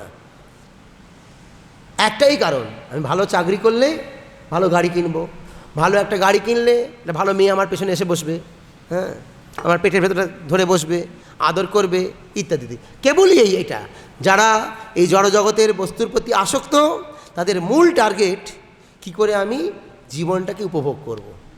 কিন্তু কে উপভোগ করছে? ভক্ত না যারা ওই রকম, তারা কারা উপভোগ করছে? আমি তোমাদের গুরুকুলমে গেলাম, তোমাদের ব্রেকফাস্টটা খেলাম, আমার তো মনে হয় যে তোমাদের বাবা মারাও এরকম ব্রেকফাস্ট খাওয়ায় না যা গুরুকুলমে রেগুলার ব্রেকফাস্ট খাওয়ানো হয়। ঠিক বলেছি না ভুল? হ্যাঁ, চোখ মারলে যে প্রভুকে বলতে হবে এরকম করে, চোখ মেরে মেরে বলছে, হ্যাঁ বল বল বল। আমার চোখটা শকুনের মতো, যে যা করে দেখে ফেলি। বাস্তব, কোনো টেনশন নেই। টাইমে পড়তে যাও, পড়ো, সেবা করো, হরিনাম করো, ব্যাস ঝামেলা শেষ। আমাদের যে হলুদ কাপড়গুলোকে দেখছো, হ্যাঁ, যদি বাড়ি থাকতো এখন মাথার চুলগুলো সব সাদা হয়ে যেত। হয়তো সাদা হয়ে গেছিলো, ওই জন্য ন্যাড়া করে নিয়েছে যাতে দেখা না যায়। হ্যাঁ, আর এই বয়সে এখন কলুর ঘানি টানতে হতো। কলুর ঘানি মানে বোঝো? আগেকার দিনে গ্রামে, আর বলবো না, আবার সিগন্যাল এসে গেছে দিক থেকে।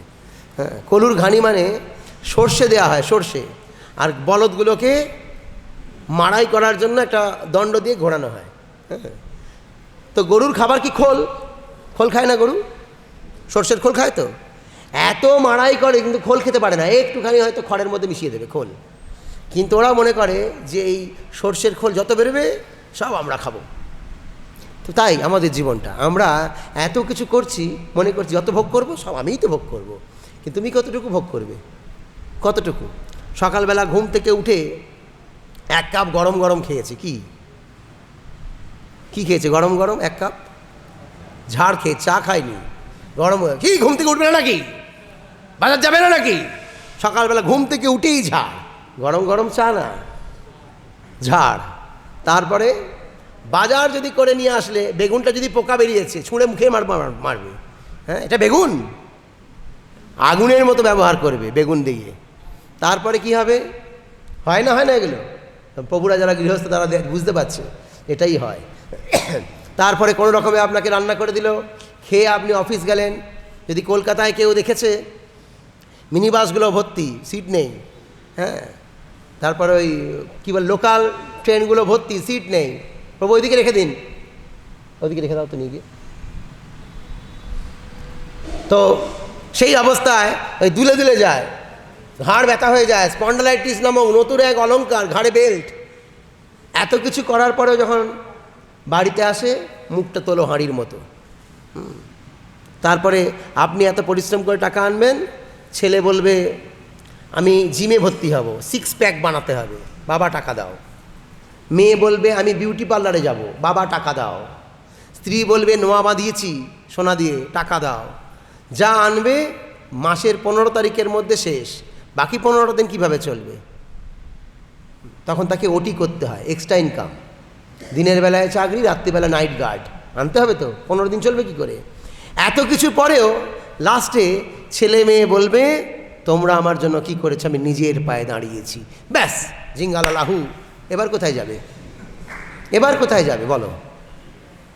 এত কিছু করার পর লাস্ট এটাই শব্দ, তোমরা আমার জন্য কি করে? নিজের পায়ে দাঁড়িয়েছি। কিন্তু কৃষ্ণ এই কথাটা বলবে? নেহা বিক্রমণ স্বস্তি প্রত্যাবায়ন বিদ্যতে স্বল্পমপস্য ধর্মস্য ত্রায়তে মহত ভয়াত। অল্পও যদি কেউ ভক্তি করে, ভগবান গ্যারেন্টি দিয়েছেন আমি তাকে সংসার ভয় থেকে উদ্ধার করব। কিন্তু এদিকে আমার মন যাচ্ছে না, আমি মন কোথায় দিয়েছি? চপল ও সুখ লব লাগিরে, চপল সুখ, ক্ষণিকে সুখের প্রতি লালায়িত হচ্ছি। তাই প্রহ্লাদ মহারাজ সবাইকে বলছে ব্রহ্মচারী হও, হরি বল। আর যারা মাথা গলিয়ে দিয়েছে এখন সংসারে, তারা বানপ্রস্থ নাও। আর যারা সবেমাত্র মাথা গলিয়েছ, তারা এমনভাবে আচরণ করো ওই গৃহস্থ আর বানপ্রস্থের মাঝখানে, মানে ব্রহ্মাস্ত্র হও। ব্রহ্মাস্ত্র মানে সুযোগের অপেক্ষা রাখো, সুযোগ আসলেই ঢুম মানে বেরিয়ে আসো। সুযোগ আসলে, প্রভুপাদ তাই করেছেন। যেই সুযোগ আসলো টি অর মি, যে আমার প্রভুপাদ বুঝতে পারলেন যে এইটাই সুযোগ। এই কথাটা হালকা ব্যাপার একটা, আমি চা ছাড়বো না, তোমাকে ছাড়তে পারি। প্রভুপাদ ওটাকে একটা বিশাল বড় গ্রহণ করলেন, বেরিয়ে আসলেন সংসার থেকে।